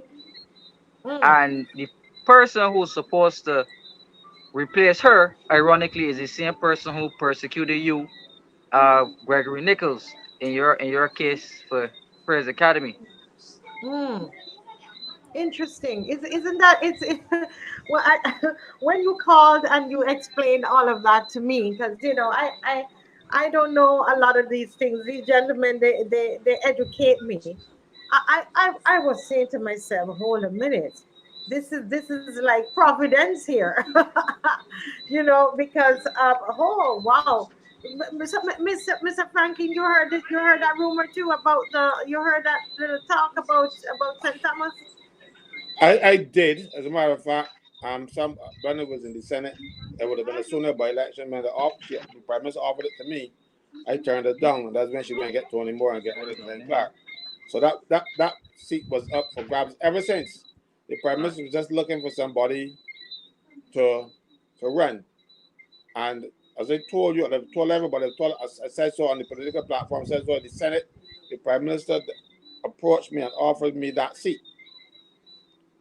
I want a seat. The seat. I tell her, and I made a little joke. I said, my knees hurt me. I could scarcely walk while I run, and so I dismissed it like that. So this Hmm. is not a surprise to me because they want to get rid of Cindy Ford ever since. Okay, I but remember here. Owen Arthur described her as a chattel house on prime at real estate, and so they want to get rid of her ever since. But the time wasn't right. It But seems to be right, right but now. to right now. But let me let Kimar continue, please. Sorry. Yeah. So as Caswell was saying, they wanted to get rid of the MP for quite a while. I mean, she doesn't even have a ministry right now. And in the last cabinet reshuffle, she said that she didn't even want a ministry. But Sour I find grapes. I find that ironic because she has been championing some causes as to getting some things done for the constituency. Like the roads in St. Thomas are so horrible. I mean, St. Thomas has the worst road network in Barbados, right? And nothing has been done for that constituency since its inception, right? And with her being just there sitting down as a backbencher, she has not been able to get anything done in that constituency to help those people, right? The last thing they were supposed to do, and I'm not sure if Dave could get this pulled up here. The last thing they were supposed to do was to move the residents from Allen View in St. Thomas, who sit on top of the cave, Mm. down to a place called 40 Acres, right? Okay, so this is the Harrison Cave. There are some people Yes, that are there this is Allen View. yes. Mm-hmm. Yeah. I, I actually visited Allen View probably like a week and a half ago personally, because we went there to. I'm a real estate agent, so we went there to scope up a house in Allen View. And Mm-hmm. when we got there, we were checking out the house. And lo and behold, when we turned around, who could pull up? The MP, right? She showed up on the scene where we were checking out this house. We chatted with her, had good conversation or whatever. Um, but we had some conversation with the residents at Allenview, and they said that some officials came from the government and told them that they were supposed to move, but they never came back to them and told them anything about it. Kimar, I hate to cut you here, but I want to say something about Allenview before you go further. You're a St. Thomas man. I'm a St. Thomas man, born and bred. Mm. There was string buried in St. Thomas in our backyard. I know a lot about it. Allenview is the area that surrounds the district that surrounds Harrison's Cave. And the government has taken the land from those people to facilitate the development of Harrison's Cave, and to this day do not pay them for it. They do not pay them royalties because our law says that you own everything from the center of the earth to the sky. So if you have a little piece of land here, you own everything in between the sky and the center of the earth. Harrison's Cave is located somewhere between the surface and the center of the earth. Trust me on that. And they have never paid the workers. It is like going on a fellow's house and they sell it and set up a business and don't pay no rent. And the government knows this, and they have not. What they do though, they give it to Alumbi's friends in Jamaica, Chaka, to come in here now and to further abuse the people up there and take them more of the land. Now, if all of you people don't really want to move, if they are so interested in all of you, put in a sewage system. Like how they want to put for the water, the jobby water, instead of giving the jobby water, put a sewage system in Allenview so that the people wouldn't have to move. People born there. You think I would like to know that I born in Rock Hall and I don't want to leave. I got my land in Rock Hall. I plant my vegetables and all kinds of things in Rock Hall. And then next year you go to me, I come and move. I want to put people on a smaller spot. It is unfair and it is unreasonable, and this government should be shamed. They have not paid from it to Madam days. Those people who own the cave, they own it, you know. Wow. Because if you and they have not paid them. Because Since that Tom time. was responsible for the setting up of the Harrison's Cave when the fellow from Sweden went and claimed that he discovered something that people used to go in all the time. I know you can discover something. This is like Columbus discovering the New World. When people from used to go in Harrison's Cave and Cole's Cave. And all of a sudden now, he discovered it. You know, what they did, he found a way in and opened up that entrance and make it more, bigger for people to get in. But the cave was always there and people in St. Thomas knew about it. There wasn't a new discovery, but the people who own the land on top of the cave own the cave.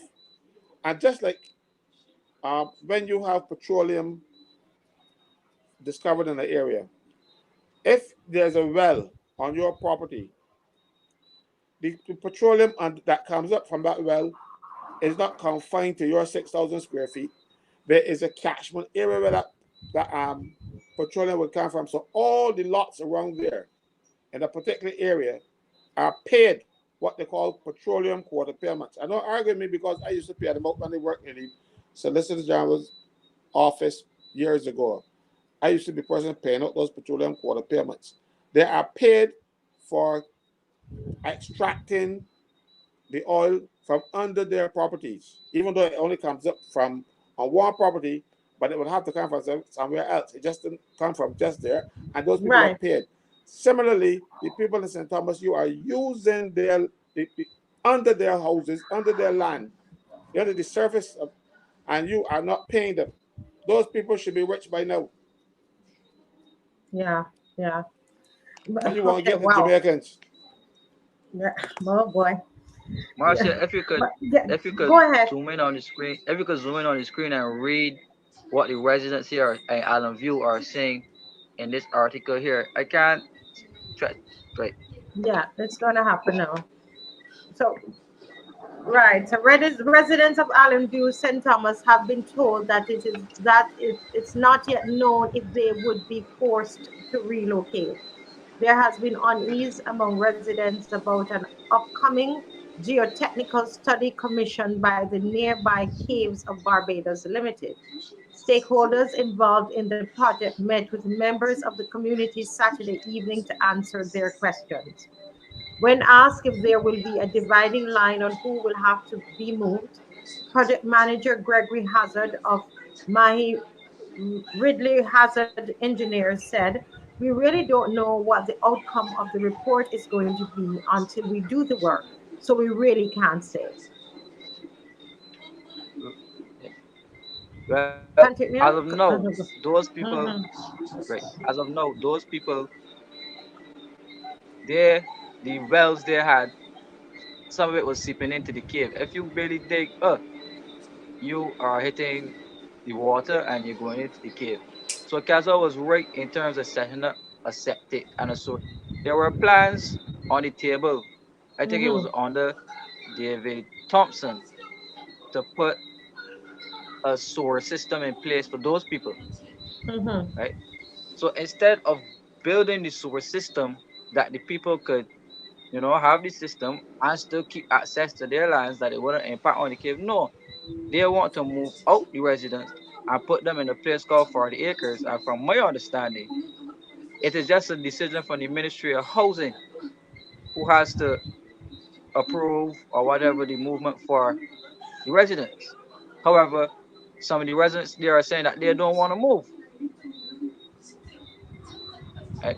So my understanding is, or from what I'm seeing, is that they're going to probably move the residents and try to expand on the cave, right?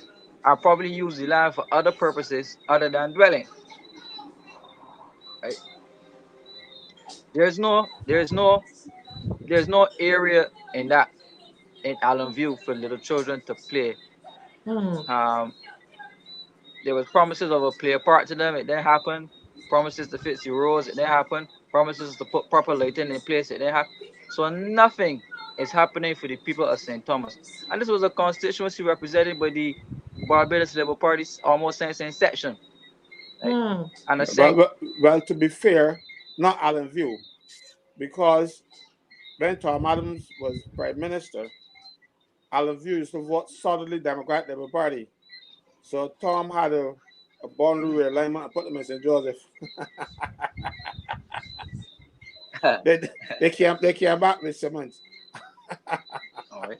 Right. Um, they, they've right. So when we finish here, we have some more information in terms of the history or representation of the constituency.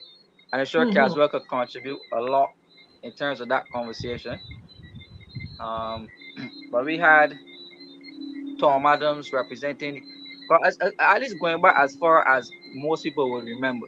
So Tom Adams is basically the person most people will remember in terms of education at St. Thomas. Right? But we could go much further back than that. But I just cutting it off at Tom Adams just for to shorten the conversation. Right? We had Tom Adams, he was prime minister. He served as prime minister from 1976 to 1985 when he passed. Do you want that other slide to show now? Yes, yes, we can see that so the You people can. can Okay, follow. keep speaking, and then we're going to show that. 1 second. Go ahead. Yes. So he represented St. Thomas as a prime minister, right? Um, he passed away in 1985. And then in 1985, we had a by-election, and there was a person called Mr. Ronald Rock. And Ronald Rock contested for the DLP uh, in St. Thomas. Caswell Junior is Rock, saying something, but not Junior yes, Rock. Junior Rock. But with the electoral report has his name as Ronald, so I just remember that. But Junior Rock. So Mr. Rock would have run for the DLP in 1985 in that by-election, right? So St. Thomas as a constituency had two by-elections before. So this by-election would make number three, right? Okay. This would make number 3. The next one they had was 2001 when David Simmons stepped down. Oh, look at here. If you just Right, zoom we could in a just bit. to zoom in, yes. So let's have folks call, send, make sure if somebody is in from St. Thomas, because they're ready to pray on those people down there in St. Thomas. They're ready to come with their snake oil, according to Caswell, the snake oil salesman. Right? What they're heading for St. Thomas to fool the people down there. Go ahead, please. Yeah. So you're seeing here that Rock got approximately, but not this one. This is 2001. This is George Pilgrim. And Cynthia Ford. This is 2001. And George Pilgrim got roughly around 1,700 votes. Right. Right. Cynthia got 3,662 votes. So if you look at, and we're going to see this, coming up. If you look at the history of St. Thomas, the BLP constantly got 3,000 votes, constantly, right? In the constituency since the time of Tom Adams, right? Right. David, could hit the next slide, please. The PowerPoint presentation. Right. So in the right. Yeah. So as I was saying, this is the third pending by election that is coming on St. Thomas, right? As of now, I don't think we need another member of the Barbados Labour Party in the House. I think we need an opposition, and we need to ask the people of St. Thomas not to continue to support the tyranny, but to see this as an opportunity, much like what happened with Errol Barrow when he entered into St. John in a by-election, and then he went on to do great things for Barbados from in St. John.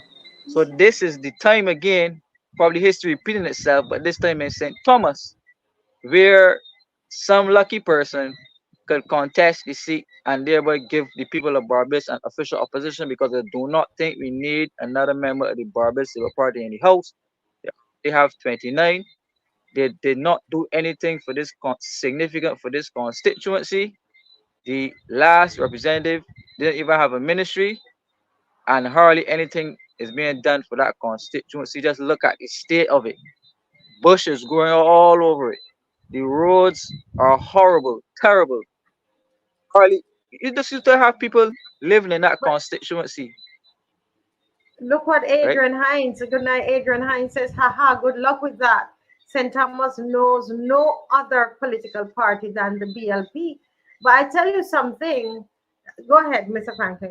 That is not true, because the Barbados Labour Party only became almost, what do you say, they won almost but all the seats, all the boxes with David Simmons.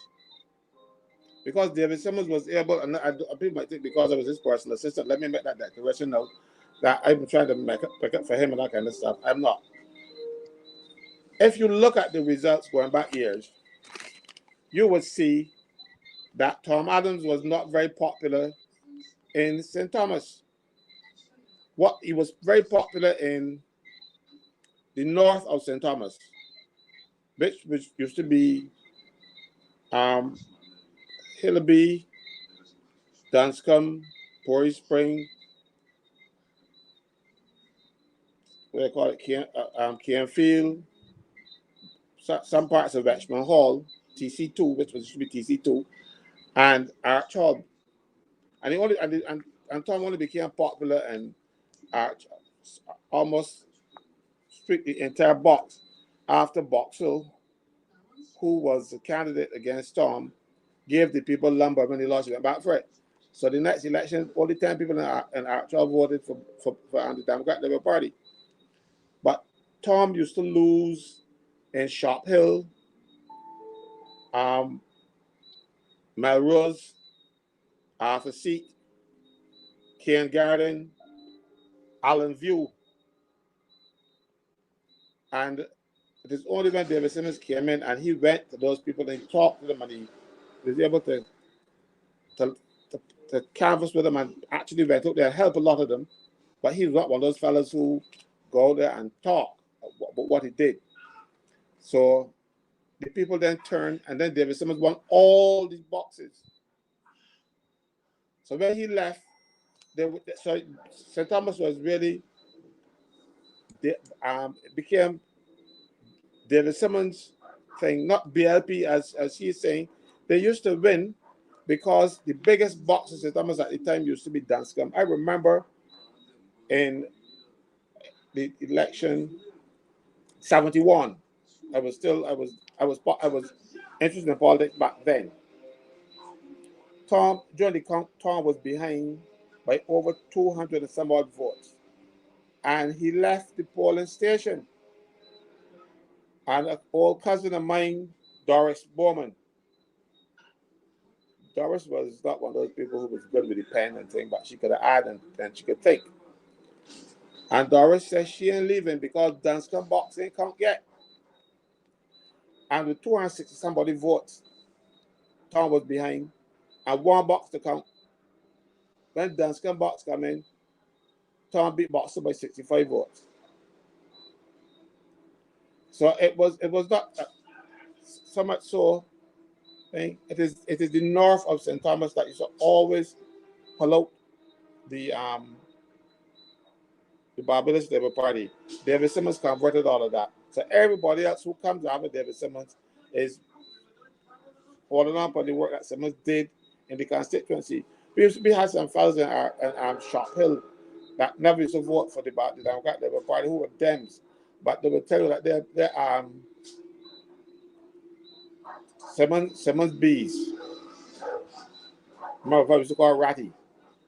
Vicious, the LP supporter, but he would come out and support David Simmons because of the work that Simmons did and in the constituency. And then Simmons never, ever look and see who was B or D.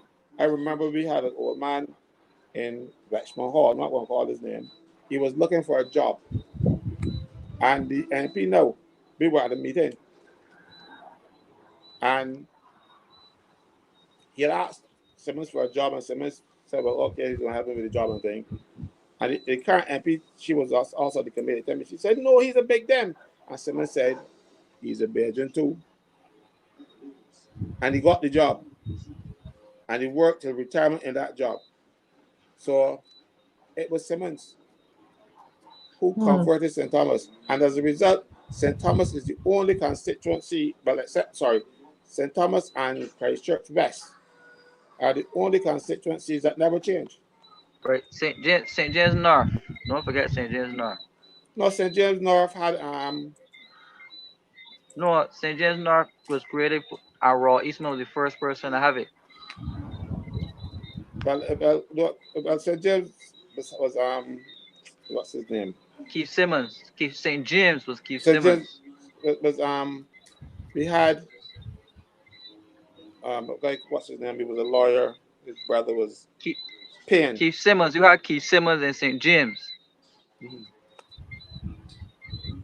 But St. James was split. St. And then James you got split after Simmons.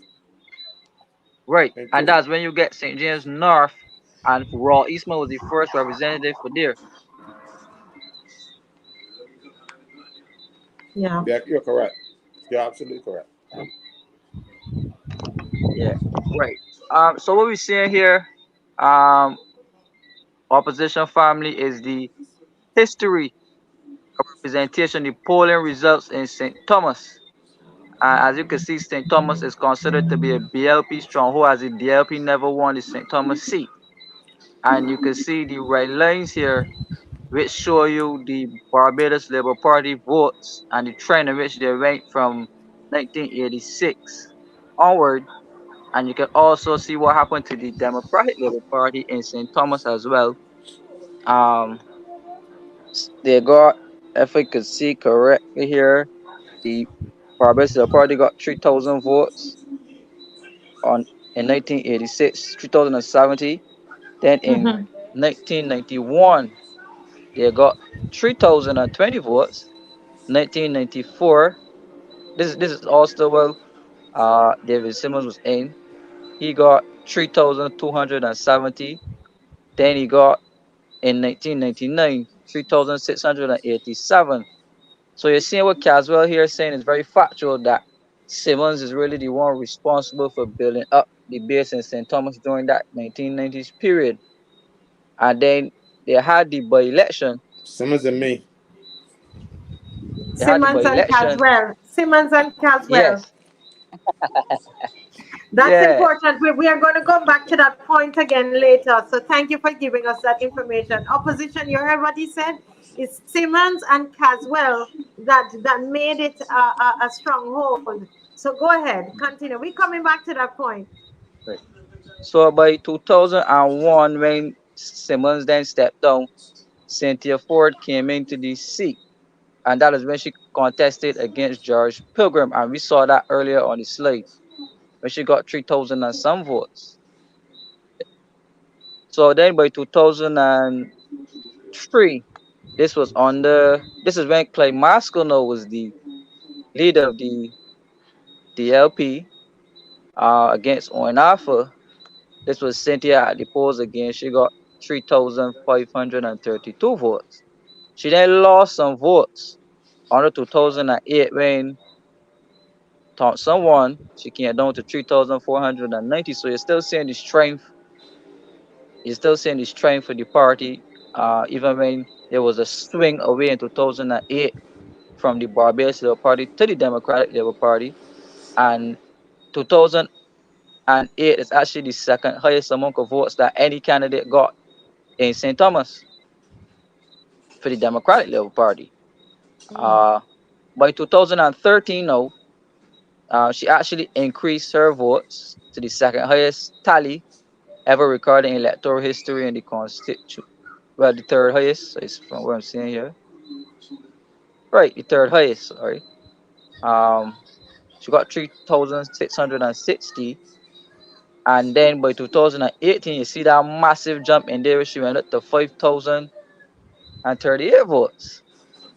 However, strange enough, that between 2018 and 2022, 3.5 years, she dropped down to 2,970. That's over 2,000 and some votes that she dropped between that period, which is massive. Right?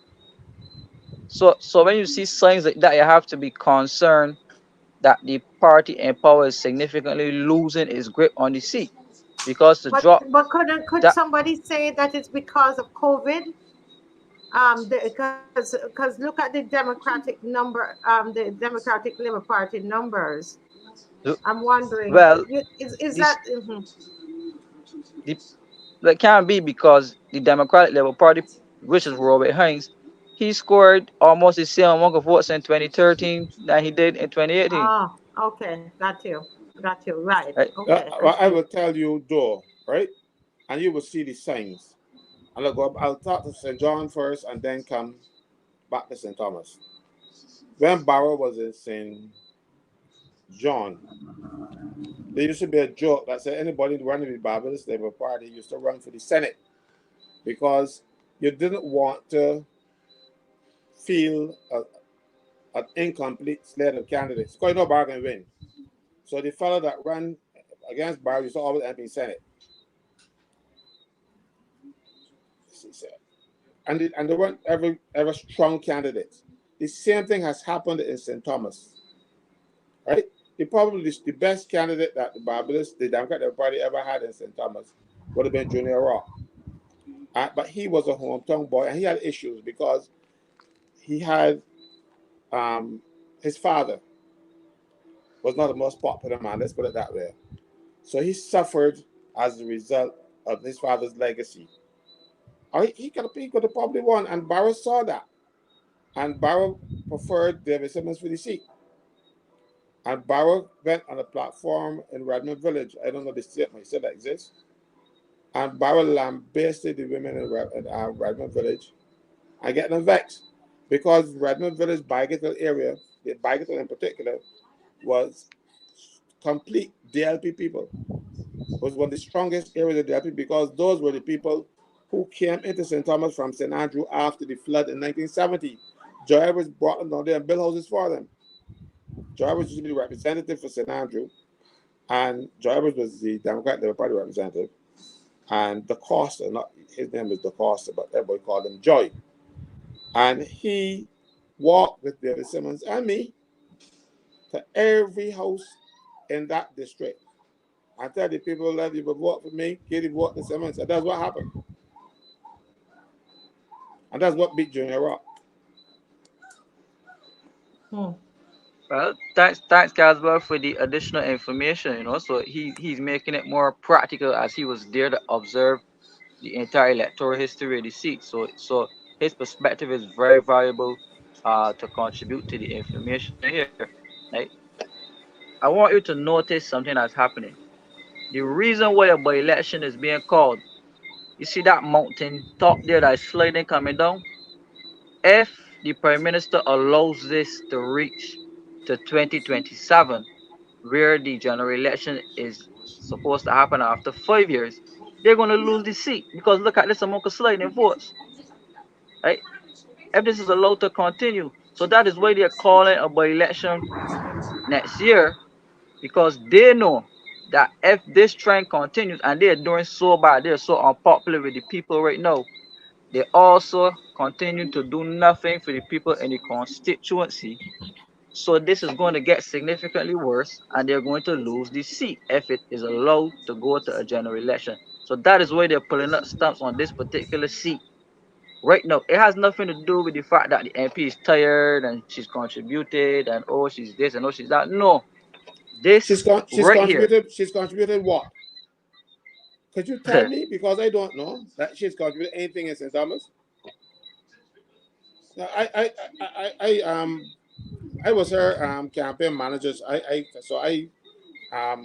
think, but what has she done since she became MP? I don't see any discernible thing that she's. But yes, she's done some things. They're not visible to the naked eye. She done that, and that is why this life. People who was massively in support of her are saying they would never vote for she again. So she cannot get the votes.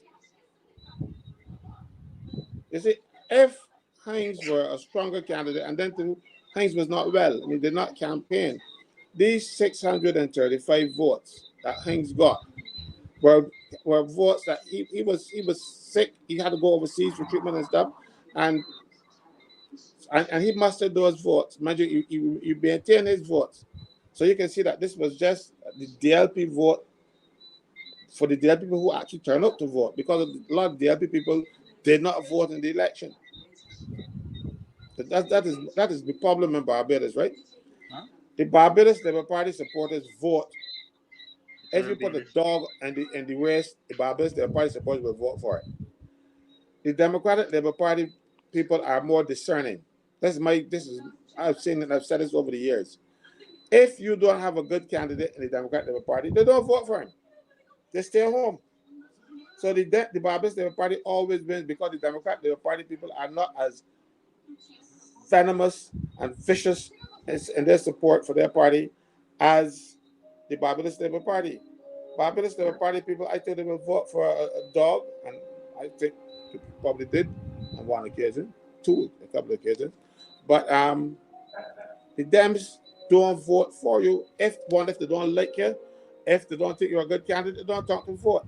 So when you're looking at election analysis, you got to look at the quality of the candidate. And that is not what's happening in a lot of the analysis. So people don't take that variable into consideration because it's not easy to factor in. Because look, the Barbados Labour Party prior to 71, when there were double member constituencies, Tom Adams was the senior member, and Boxhill, who was the junior member, so he was also elected in St. Thomas. So you had two representatives in St. Thomas during those days, up to 1971. But in 1971, Barrow did this gerrymandering, and cut up the constituencies in such a way that the Barbados, the Democratic Party would have won almost all of the St. Michael seats. And if you have all of the St. Michael seats, most likely you're going to win the elections. So that was a great gerrymander in 1971. You know, and then because Barrow by then he was becoming unpopular. Yeah. Somebody asking here if Gregory was singing for his supper in the NCF matter. It would appear so, but you know, I mean, for somebody who is in support of you know, look at the way that they treated this matter, and for Barbadians to put him in, you know, give him a seat because he is a BLP, that would be just a crying shame, because you're voting for more of the same. You're voting for somebody that already you know what his beliefs are.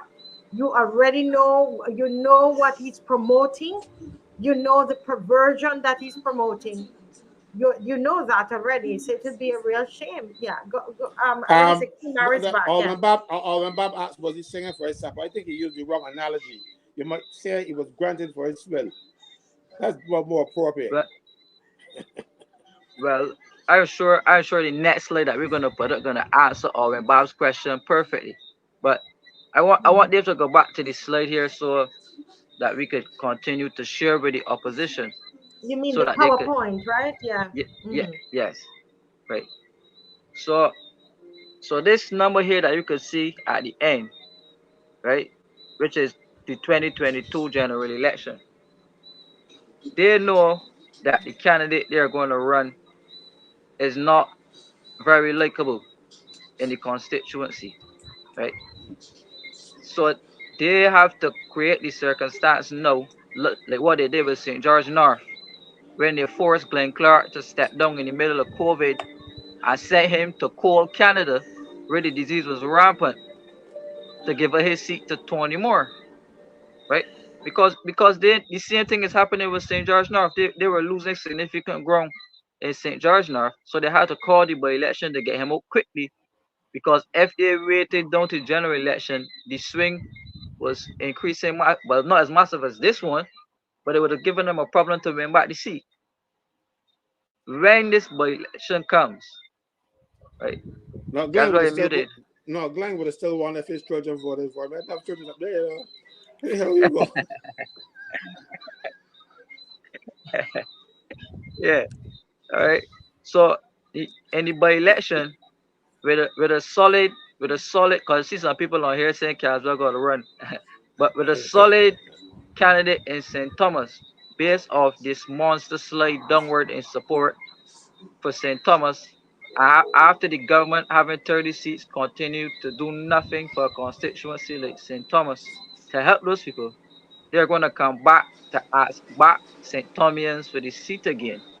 But St. Thomians are wising up based off this, the loss of support for the current MP between 2018 and the 2022 general election. Could you go on the next slide, please? Well, let's change the next slide. I don't mind what the people saying that Caswell should run.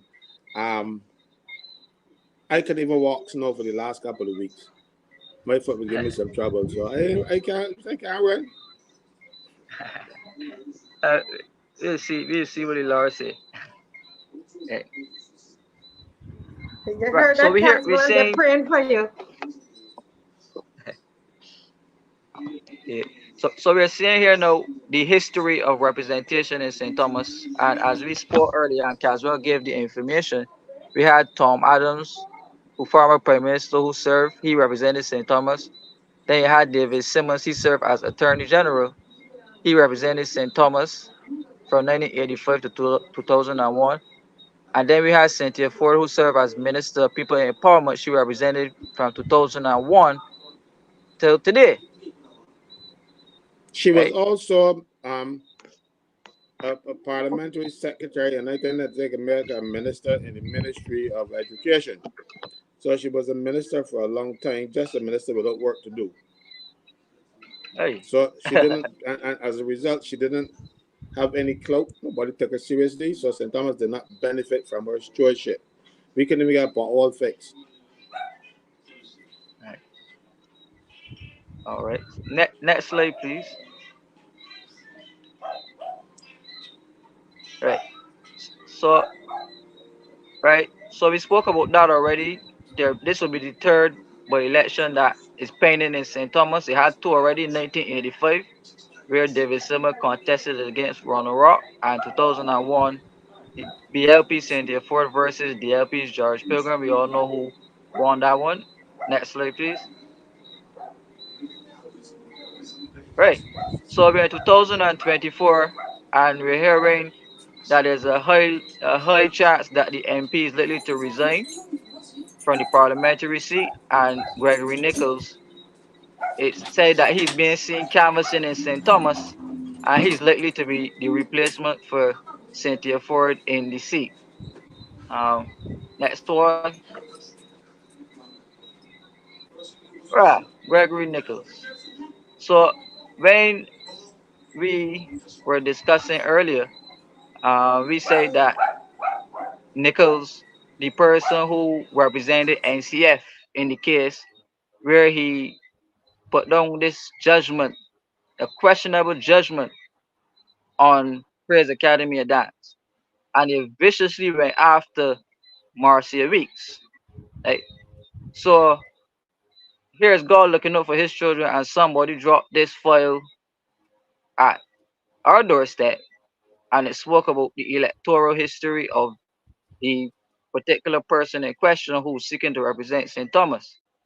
And it said that Gregory Nichols contested the Jamaica Northwest seat for the BLP in 2013, where he lost to Chris Sinclair, and he got 1,117 votes, where he lost by 1,117 votes.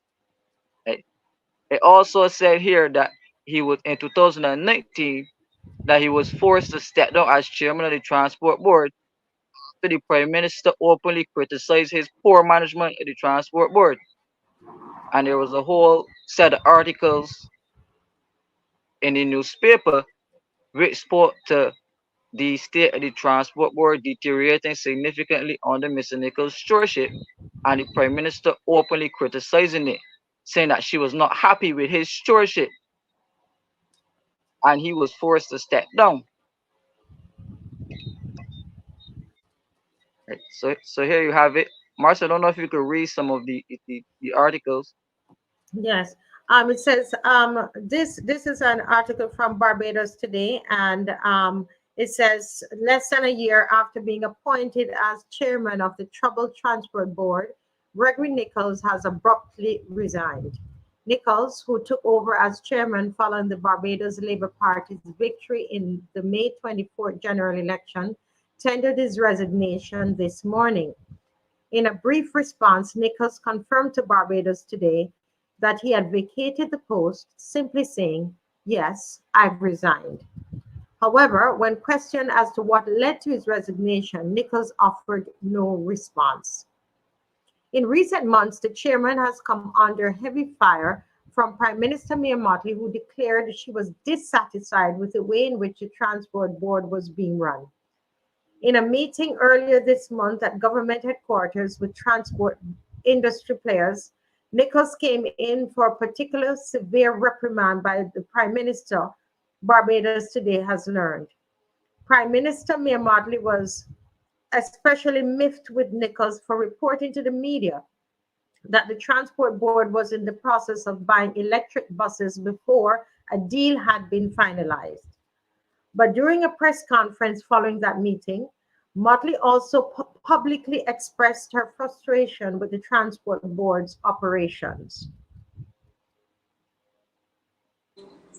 She told reporters then, "I am upset with what has transpired on a number of fronts, and when I could not be in the country because obviously I was away, I asked two of my ministers, Cynthia Ford and Kay McConney, to go and visit the bus terminals and to interact with the commuters in this country to make sure that things were going smoothly.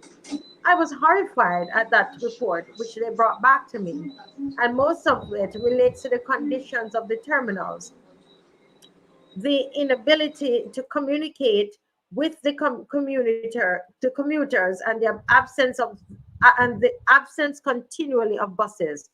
But at least 2 board members of the state-owned bus company who requested anonymity suggested to Barbados Today that Nichols' departure was on the cards. I'm sorry. Nichols' departure was on the cards. One board member said, "I'm not surprised because the way things went in that meeting, I was expecting it. The Prime Minister wasn't pleased with how things were going and she let him know how she felt." Another director said Nichols had been walking on eggshells for the last few months, suggesting that Nichols had also angered Motley by speaking out of turn.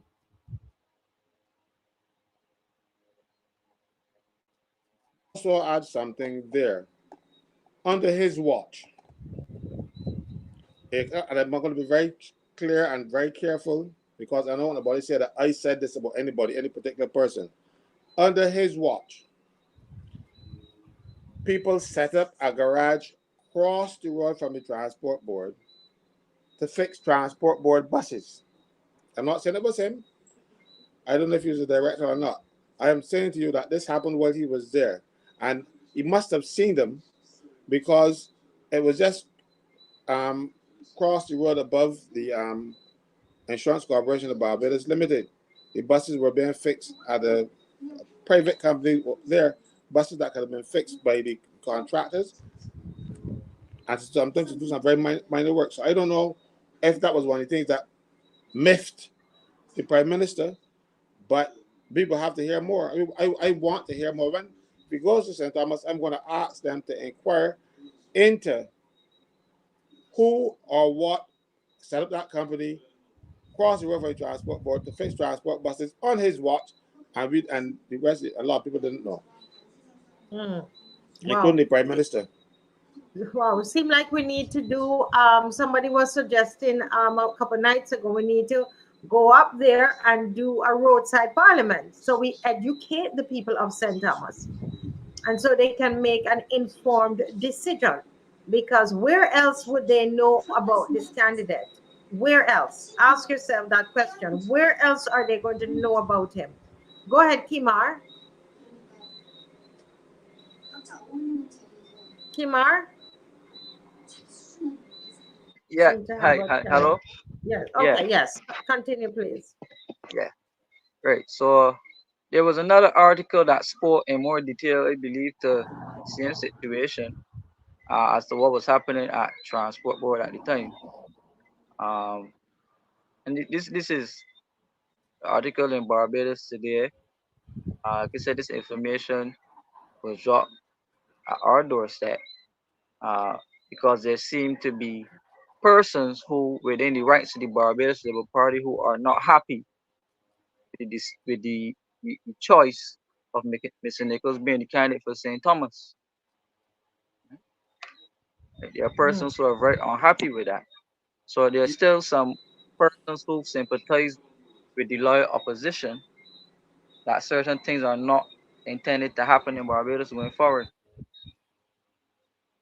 You know, that seat was also offered to Lisa Cummings, and she actually was going around with Cynthia Ford, and then the Prime Minister called that snap election, last election that we had, and of course, because Lisa Cummings did not canvass the entire constituency, as a matter of fact, she only went into one ward in the area, one box. They had to get Cynthia Ford to hold on because they figured, well, the part they said there, it was just a sacrifice her. I hope that if they bring Gregory Nichols, he will be sacrificed too, because he is shown a kind of arrogance and stupidity that I don't think the people of St. Thomas would appreciate. He's showing because that he is for, he's supporting perversion and supporting perversion being taught in the schools in Barbados. That's what he's saying to me in particular, that he supports perversion. But I think we need to take this information needs to be taken to the people of St. Thomas. But Marcia, I think, yeah, I don't even think he's supporting perversion. I think he has this thing. He wants to be candidate, so he will do whatever. So if the prime minister start lashing out at this perversion, he will start lashing out at it too. He does not have any convictions about anything. You know, he is like a slate that you can write anything on. You know, that he falls into place to suit whoever is there. Lazy, yeah. and he just want a seat because he want pontificate, but he doesn't have any office in Thomas. Nothing. Hmm. But Kimar, continue, please, Kimar. Right, right. I don't know if you could read some of this one. If there's Okay. any repetitive stuff, we can skip over it Can say probably. by the chairman And of the transport board, Gregory Nichols, has resigned. Nichols confirmed to Barbados today that he had parted ways with the state-owned entity but did not offer comment. He was appointed as chairman shortly after the ruling Barbados Labour Party took office following the May 24th general election. oh, You know, That's he it. was right. never supported by the prime minister, but he was Dugard's friend, and he assisted Dugard. So Dugard was then the minister, and he put him inside there. The prime minister took the first office to take him out. But if the prime minister didn't even like him, that's the Yeah. only good thing about that I can say about her. Yeah. But can we move on to the next slide, please? The next PowerPoint.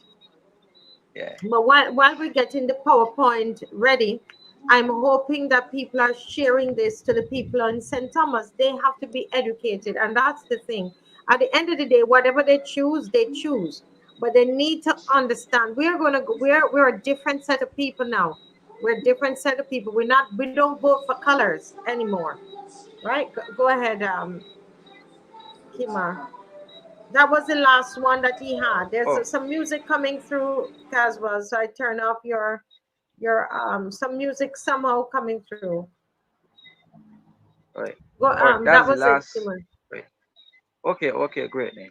Right. Well, my final comment here would be, it says, is Mr. Nichols best suited to represent St. Thomas in Parliament right now? If we really answer that question, the answer is we do not need another member of the Barbados Labour Party in the House of Parliament. We need an opposition, and we need to ask the people of St. Thomas to consider giving Barbados an opposition. We don't need to add another one. Like, we don't need we don't need it. So this is a message to the people of St. Thomas. Um, you have a lot hold riding on your shoulders. The government has identified that y'all are slipping away from their hands, and they're pulling the stumps early so that the seat does not completely turn away from the Barbados Labour Party, much like what happened in St. John with the Democratic Labour Party. I am asking the people in St. Thomas, however, doesn't matter who, but give the people of Barbados an opposition. We at Roadside Parliament here going to continue to put the facts and put the information out there so that you have best information to make an adequate choice. When you bring this by election, you to vote wisely and put an opposition in the house.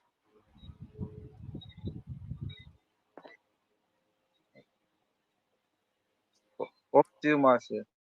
Yeah. The people are feeling that you didn't get a chance to say everything that you wanted to say. Have you? Is there anything else you want to say, Kimar? Well, I think I say most of what I had to say. Maybe we could continue the conversation.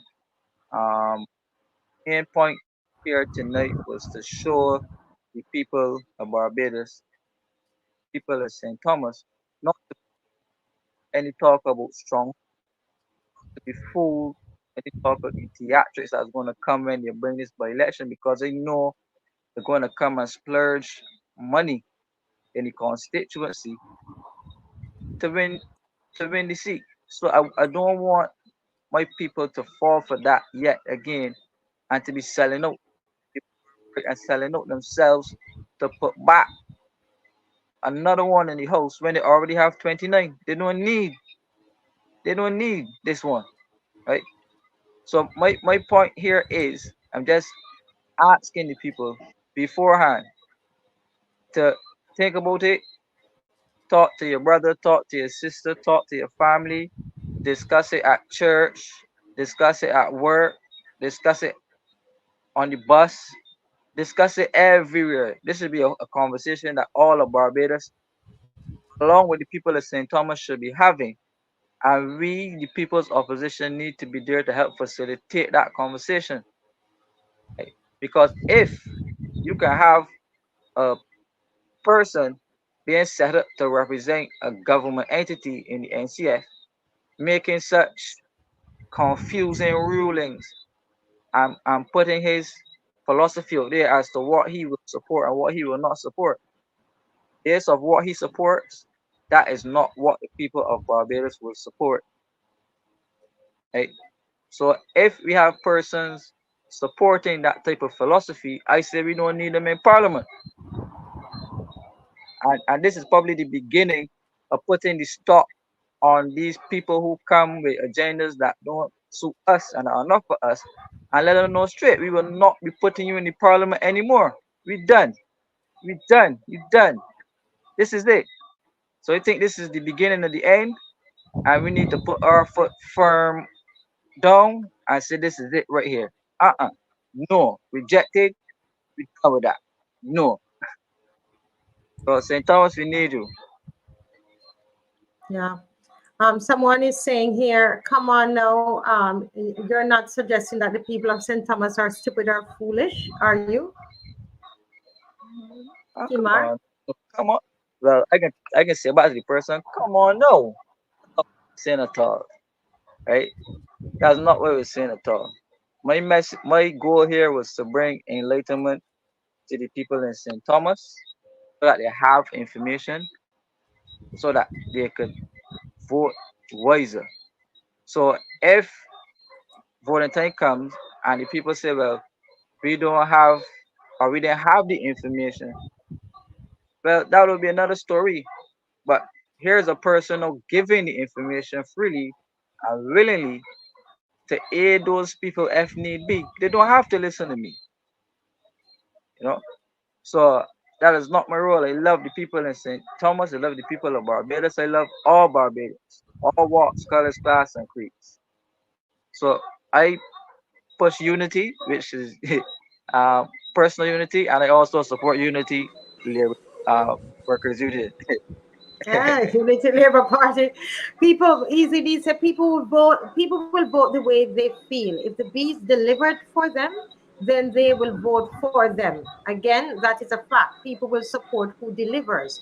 And I'm so glad Easy D said that, Kimar, because based on your presentation this evening and Mr. Franklin, who lives in the constituency, the bees have not delivered. The people have voted for them, but they have not delivered. And so I think what Kimar is saying, since they have not delivered, St. Thomas, don't go back and vote for them. Don't do it. Make an informed decision. Yeah. And somebody's asking you, Easy D, what does deliver mean? What have they done for St. Thomas? Can you say, or were you making a general statement? What do you mean, Easy D? Is it that you know of specific things that were done for the people of St. Thomas, or you were making a general statement about voting?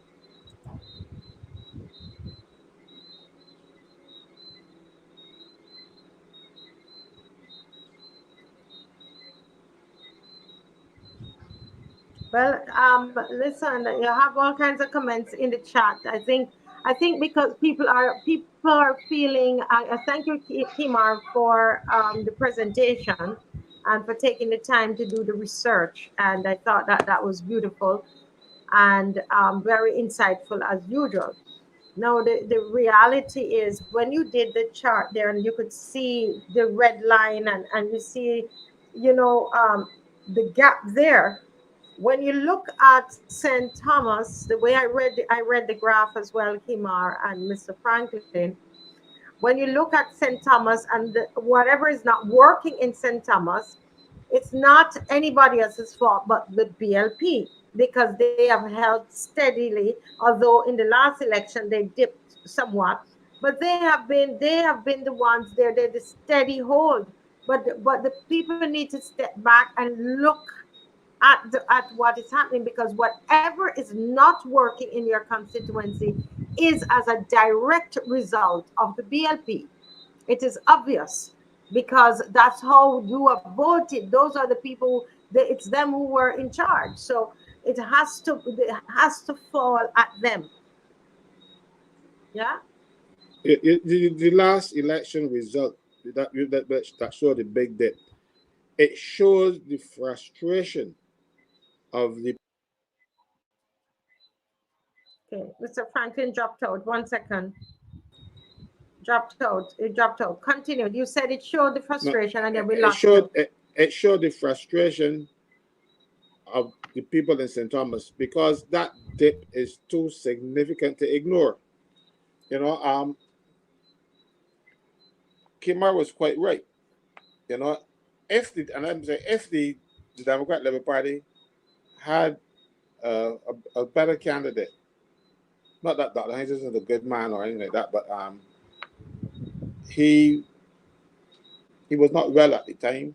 He wasn't able to go out there and do the kind of canvassing that was required. But he maintained his votes, if you see what I'm telling you.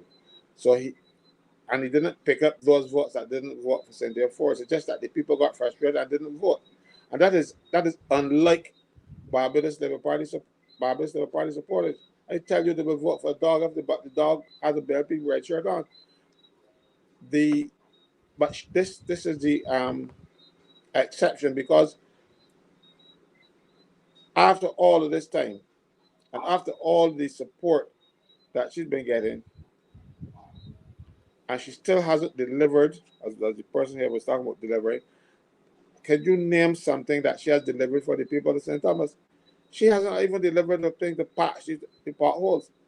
What she has done was to cave in the road up by her house because she built a house in Vault Road near the end out to Carrington Village, near by the back of Harrison's Cave. When they built that road, when they built that house, the house undermined the road and the road collapsed.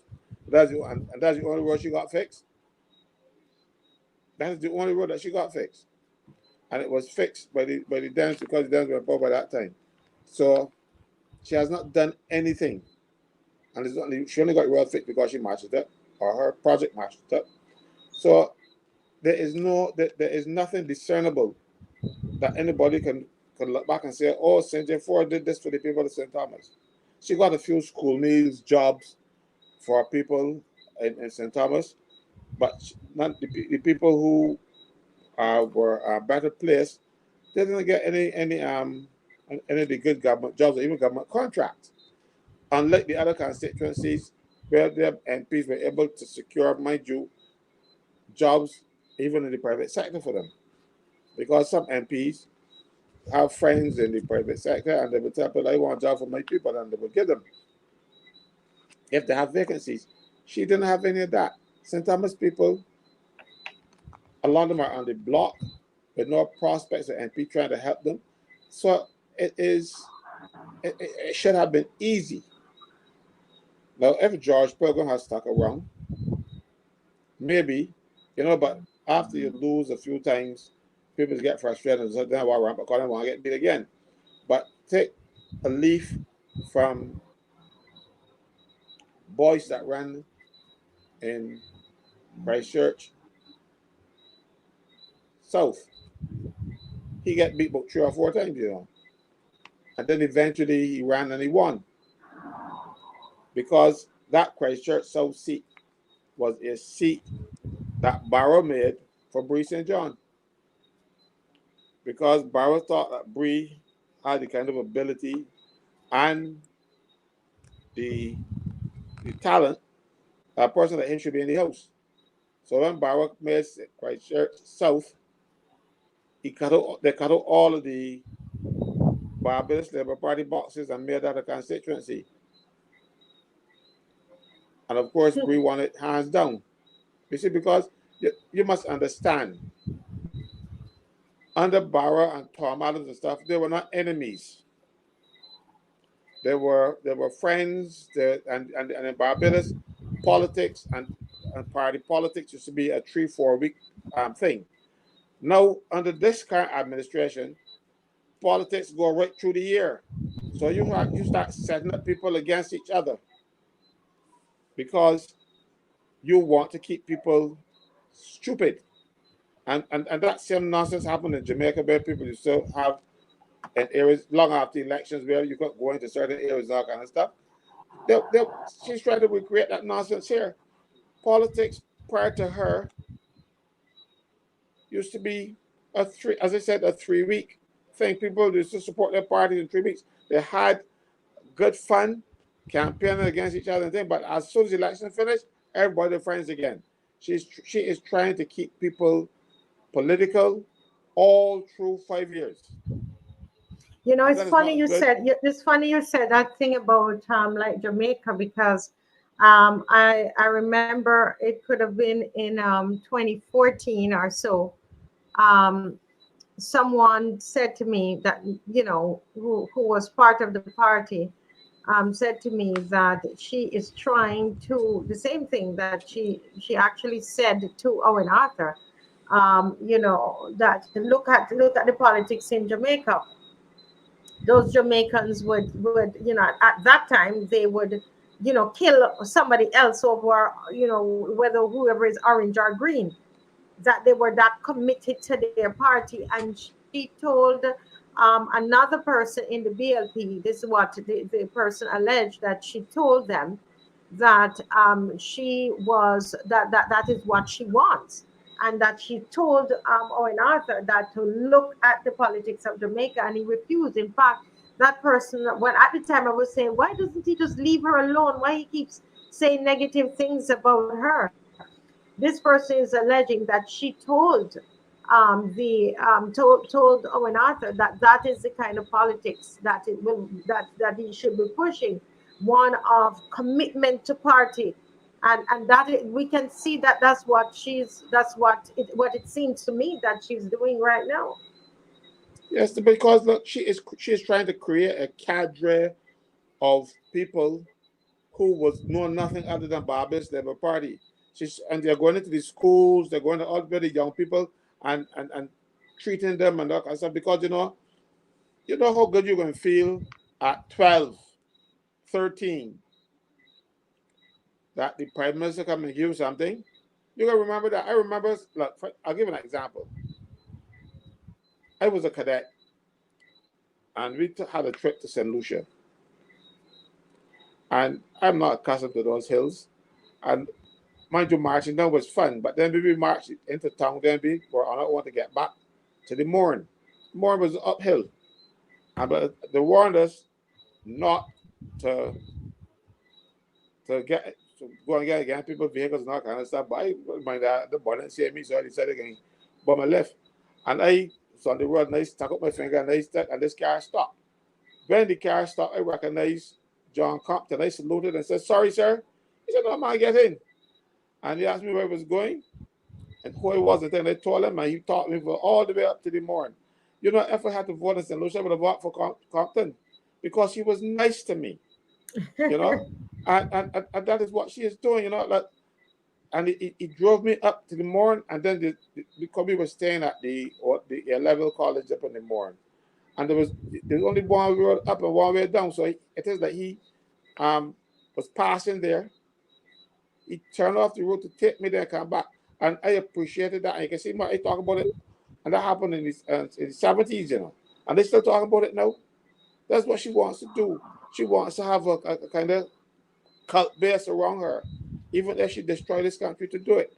I told you And all my years growing up and being around politics, you had them friends and be friends, except for during that 3 weeks during the election campaign, because the election used to be always a 3-week thing. The minimum time you can hold election is 3 weeks, and after that period, you people fight.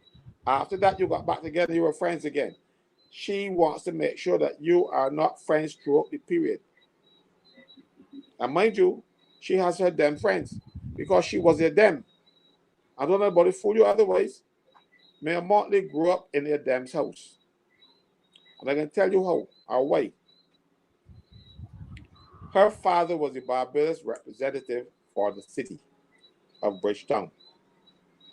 He and Tom Adams had some problems, and Tom wanted to get rid of him because he was seen as very popular. And Tom wanted to become prime minister. So Barrow was looking shaky, and Tom wanted to get Bree St. John out the way and wanted to get Motley out the way. So the first thing he did was not to support Bree the way he should in the 71 election, and Bree lost. So the next person, because you can't lead the party in the parliamentary group if you are not an MP. So Bree out of the thing now, so he can't be the leader. So the next person that had to go was Motley. And Tom managed that too. I could tell you how he managed it, but I will not do it on the air. And Motley resigned. I remember it well because the day Motley resigned from Parliament was the very day David Simmons won the election in St. Philip North, the by-election in St. Philip North against Warwick Franklin. And then Simmons then lost the next election, but Simmons was MP for St. Philip North first. It was that very day Simmons entered Parliament. That was Simmons' first day in Parliament, was Motley's last. Motley left the office crying, left the Parliament crying about Crosby Barrow. And of course, then Barrow was Prime Minister. And Barrow gave him a job as Consul General in New York. So the Barrow family, the Motley family, didn't have any particular love for the Barbados Day Party after that. And Barrow who rescued them. Because Barrow got rid of the grandfather, even though Barrow rescued them and moved on, they never forgot. And that is why the emphasis now and the struggle is to get rid of Barrow, because Barrow got rid of the perverted Ernest Dayton Motley from politics in Barbados. So Ernest Dayton Motley is Mayor's grandfather. So Barrow's legacy has to come down because he get rid of my grandfather, I get rid of he. And that is what I believe to be the case. You know? And then she was a young Democrat. She spoke on Philip Gray's platform against Ron Topping. But then in 1986, the Barbados Labour Party had its worst election defeat ever. It got 3 seats. There were 27 seats then in the House, and they got 20. Barbados, the Democratic Party got 24, and the BLP got 3 seats. So the Barbados Labour Party was looking for the 91 election. They were looking for 24 candidates, while the Dems were only looking for 3. Mayor identified the constituency that she's in now, but that was already occupied by Leroy Brathwaite. Okay. Leroy Brathwaite, and Mayor could not persuade Sandy for to take out Leroy Brathwaite and put her in. So she was enticed over to the Barbados Labour Party, and then she ran against Leroy Brathwaite and lost. And then the next election after that, she won. But she was, and that does where her young childhood friends were, all BLP people, all DLP people. So she came over to the Barbados Labour Party as a way to, like, how Gregory Nichols wanted to get a seat. She was desperate for a seat. Gregory desperate for a seat. She coming now, get the seat, has done nothing significant for Barbados. Everything she has touched has turned the reverse Midas touch, and they want to put it in the water now. So Mayor doesn't have any particular loyalty to anybody. Mayor has a loyalty to Mayor. And if we pick Gregory Nichols St. Thomas, that is going to be the same thing. He has a particular loyalty and a conviction to Gregory Nichols. Yeah. You know, boy, somebody here is saying that St. Thomas is in the, Brian Taylor says St. Thomas is in the same boat as all parishes. Nothing done but put pressure on the backs of the people. This country is crumbling like a stale pack of Shirley biscuits. Let's hear a clip from the Barrow movie that is going to be shown at the roadside, Independence Roadside Parliament on Sunday. On Sunday at 5 p.m. We're going to start. We're going to have, you know, Mr. Franklin will be there, Kimar and Dr. Ferdinand. Hopefully he'll be back in. We'll be there. We're going to screen the movie and we're going to have some discussion afterwards. And we're asking everybody to come out, encouraging you to come out and let's fight back. Those who plan to watch it online, be alert, are aware, that's the word I'm looking for, that we will not, the actual screening of the movie, we will not be showing that on live because of the arrangement that we have with the movie, with the distributors. So we cannot show it on, you know, on live. You will hear the speeches and so on, but not the movie. Okay, for the movie, you have to come down to the Baxters Road and Westbury Road. You have to come there physically, bring a chair to sit on. So you have to come there in order to see the movie. Okay? All right, go ahead, Dave. Thank you.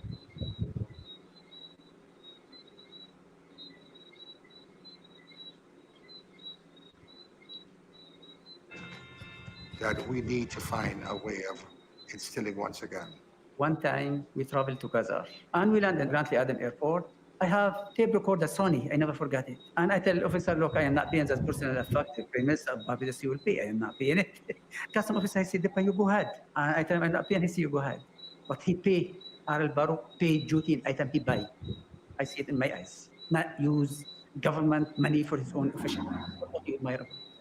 He asked you to stick to a rigid code. You couldn't take advantage of a situation. I want every politician in Barbados to follow his footsteps, his legacy, dignity and principle, and loyalty for the people, not lying. This was... Yeah. Marcia, I can testify to Barrow paying duties. I was present. I was an immigration officer at the airport, and I saw Barrow going into customs, and the customs officer tried to wave him through. Barrow said no, he got stuff, and Barrow took out a paper that he had calculated duties and showed the officer the duties that he had. And because what happened, I checked him in that day. I saw Mr. Barrow in the line, standing up waiting to be served. And I couldn't let that happen. Even though then he was in the opposition, he wasn't the prime minister then, but I couldn't let Barrow stamp in the line because Barrow didn't come and push up himself, you know. I'll give you another drop with another MP. But after this, Barrow stood up in the line, and when I saw him in the line, I got from my desk and I said, sir, can I help you? And I took his passport and I went and I stamped it and let him come in, and he went on to customs to pick every bag and I was walking out the customs with him. And then he stopped. By that time, by the time the bags came out of the plane, I was about time for lunch and I was going through the thing. And Barrow stopped in customs and I watched because I wanted to see what he was going to do. And Barrow paid. I remember that for a fact. You know? Yeah. Unlike another MP, he walked into the airport, the first person off the plane walking the airport. And he stood up with his hands akimbo and he was looking around, looking around the city. And I'm working at the desk for nationals. And this guy, then people in the line, he walked past everybody now and come to me. I said, sir, could you join the line, please? He wouldn't move. I said, sir, the line starts over there. He still wouldn't move. So I called the person from behind him and I dealt with them. And then the next person said, sir, could you join the line? And after all, about 3 or 4 times they asked him to join the line. And then he said, you know who I am? I'm a parliamentary secretary. I said, no, congratulations, sir. Could you join the line? He better complain for me. I wouldn't call his name. But his daughter named Santia. But you see the difference. You know, this is one we're gonna when we get there on Sunday. When we get there on Sunday, we'll watch the movie, and this is the kind of talk that we're going to have after the movie. It's going to be lots of fun, very patriotic, and it's a great movie that we've won awards outside of Barbados for this movie. So we encourage you to come down, bring a chair, and sit down, even if you've seen the movie before. This is a time. Remember, I said you're resisting. You're resisting the destroying of Barrow's legacy, the stealing, the removal of Barrow's legacy from our hearts. You are resisting that, and that's why you're coming. Let's watch another clip.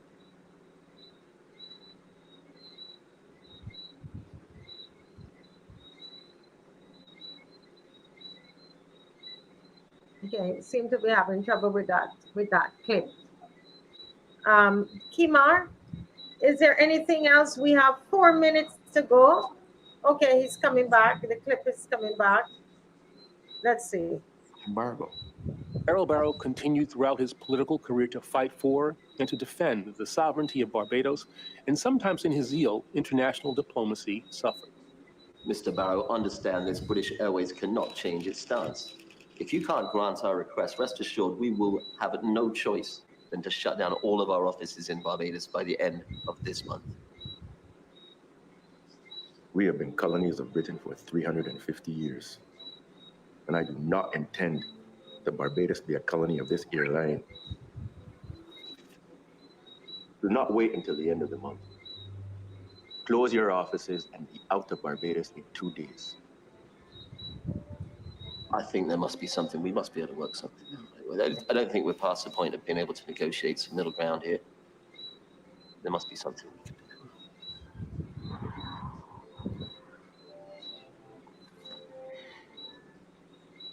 do.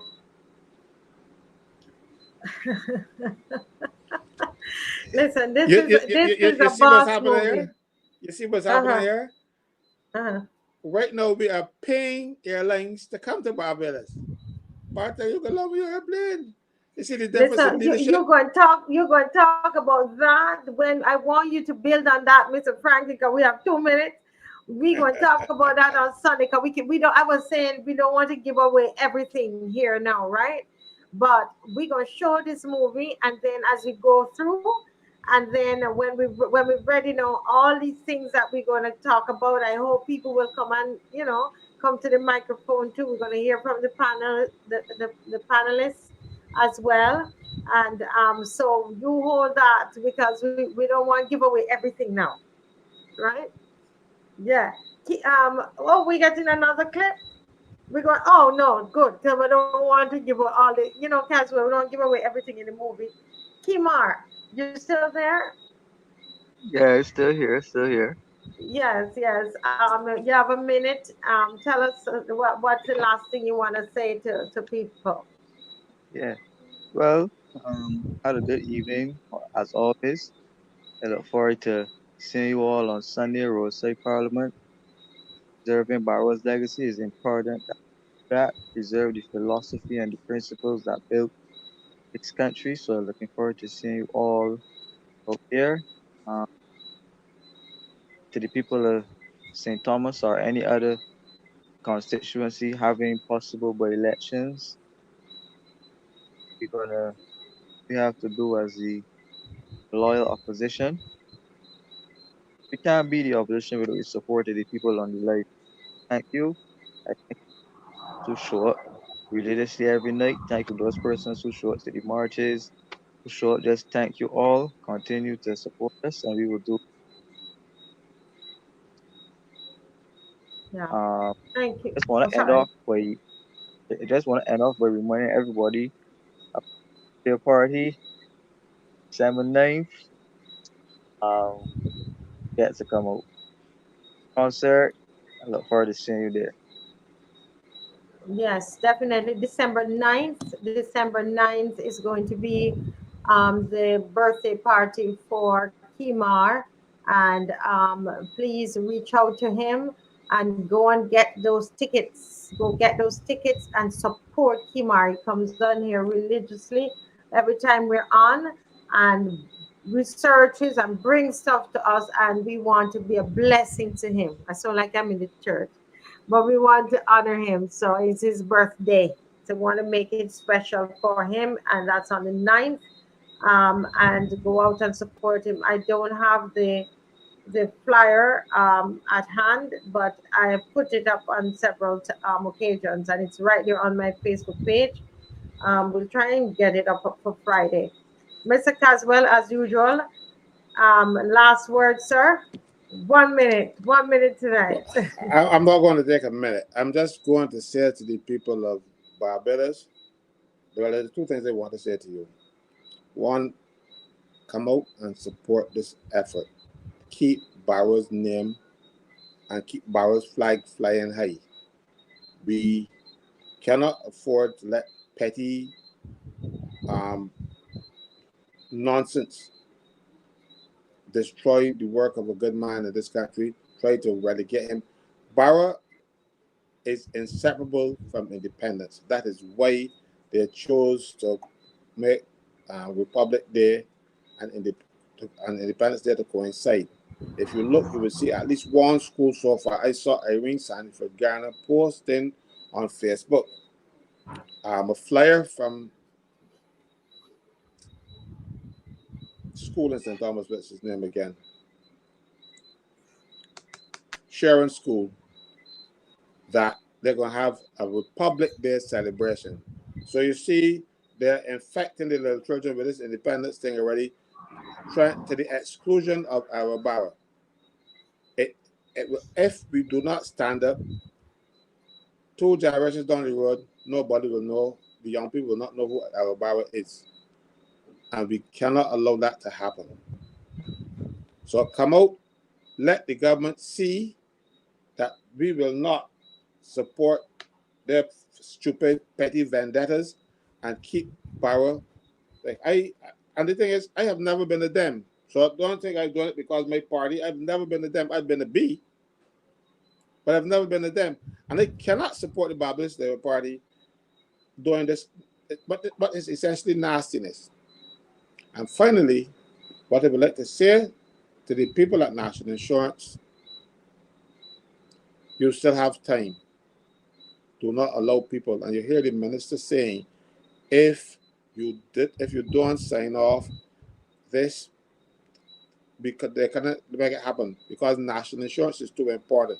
You just cannot pick up people from anywhere and say go and work at national insurance. You have to be trained. National insurance is a separate discipline. It is not the type of work that you do in insurance companies. The only way you can do national insurance work is at national insurance. And you cannot go and take people like we're doing and taking them off site and trying to train them to come and fill this thing, because sitting in a classroom and learning what the national insurance is completely different from actually doing the work. You are important. You are strong. Go and tell the people that want back my forms and let me stay in the public service. If enough of you do it, they can't change national insurance to anything other than what you already have. Good night all, and thank you very much for listening to me. Good night. Thank you, Mr. Franklin, with some serious words there of advice. And we are going to see you on Friday night, but again, also on Sunday evening, where we are going to resist. It's a resistance, and we're coming out to support the Independence Roadside Parliament. Good night, everybody.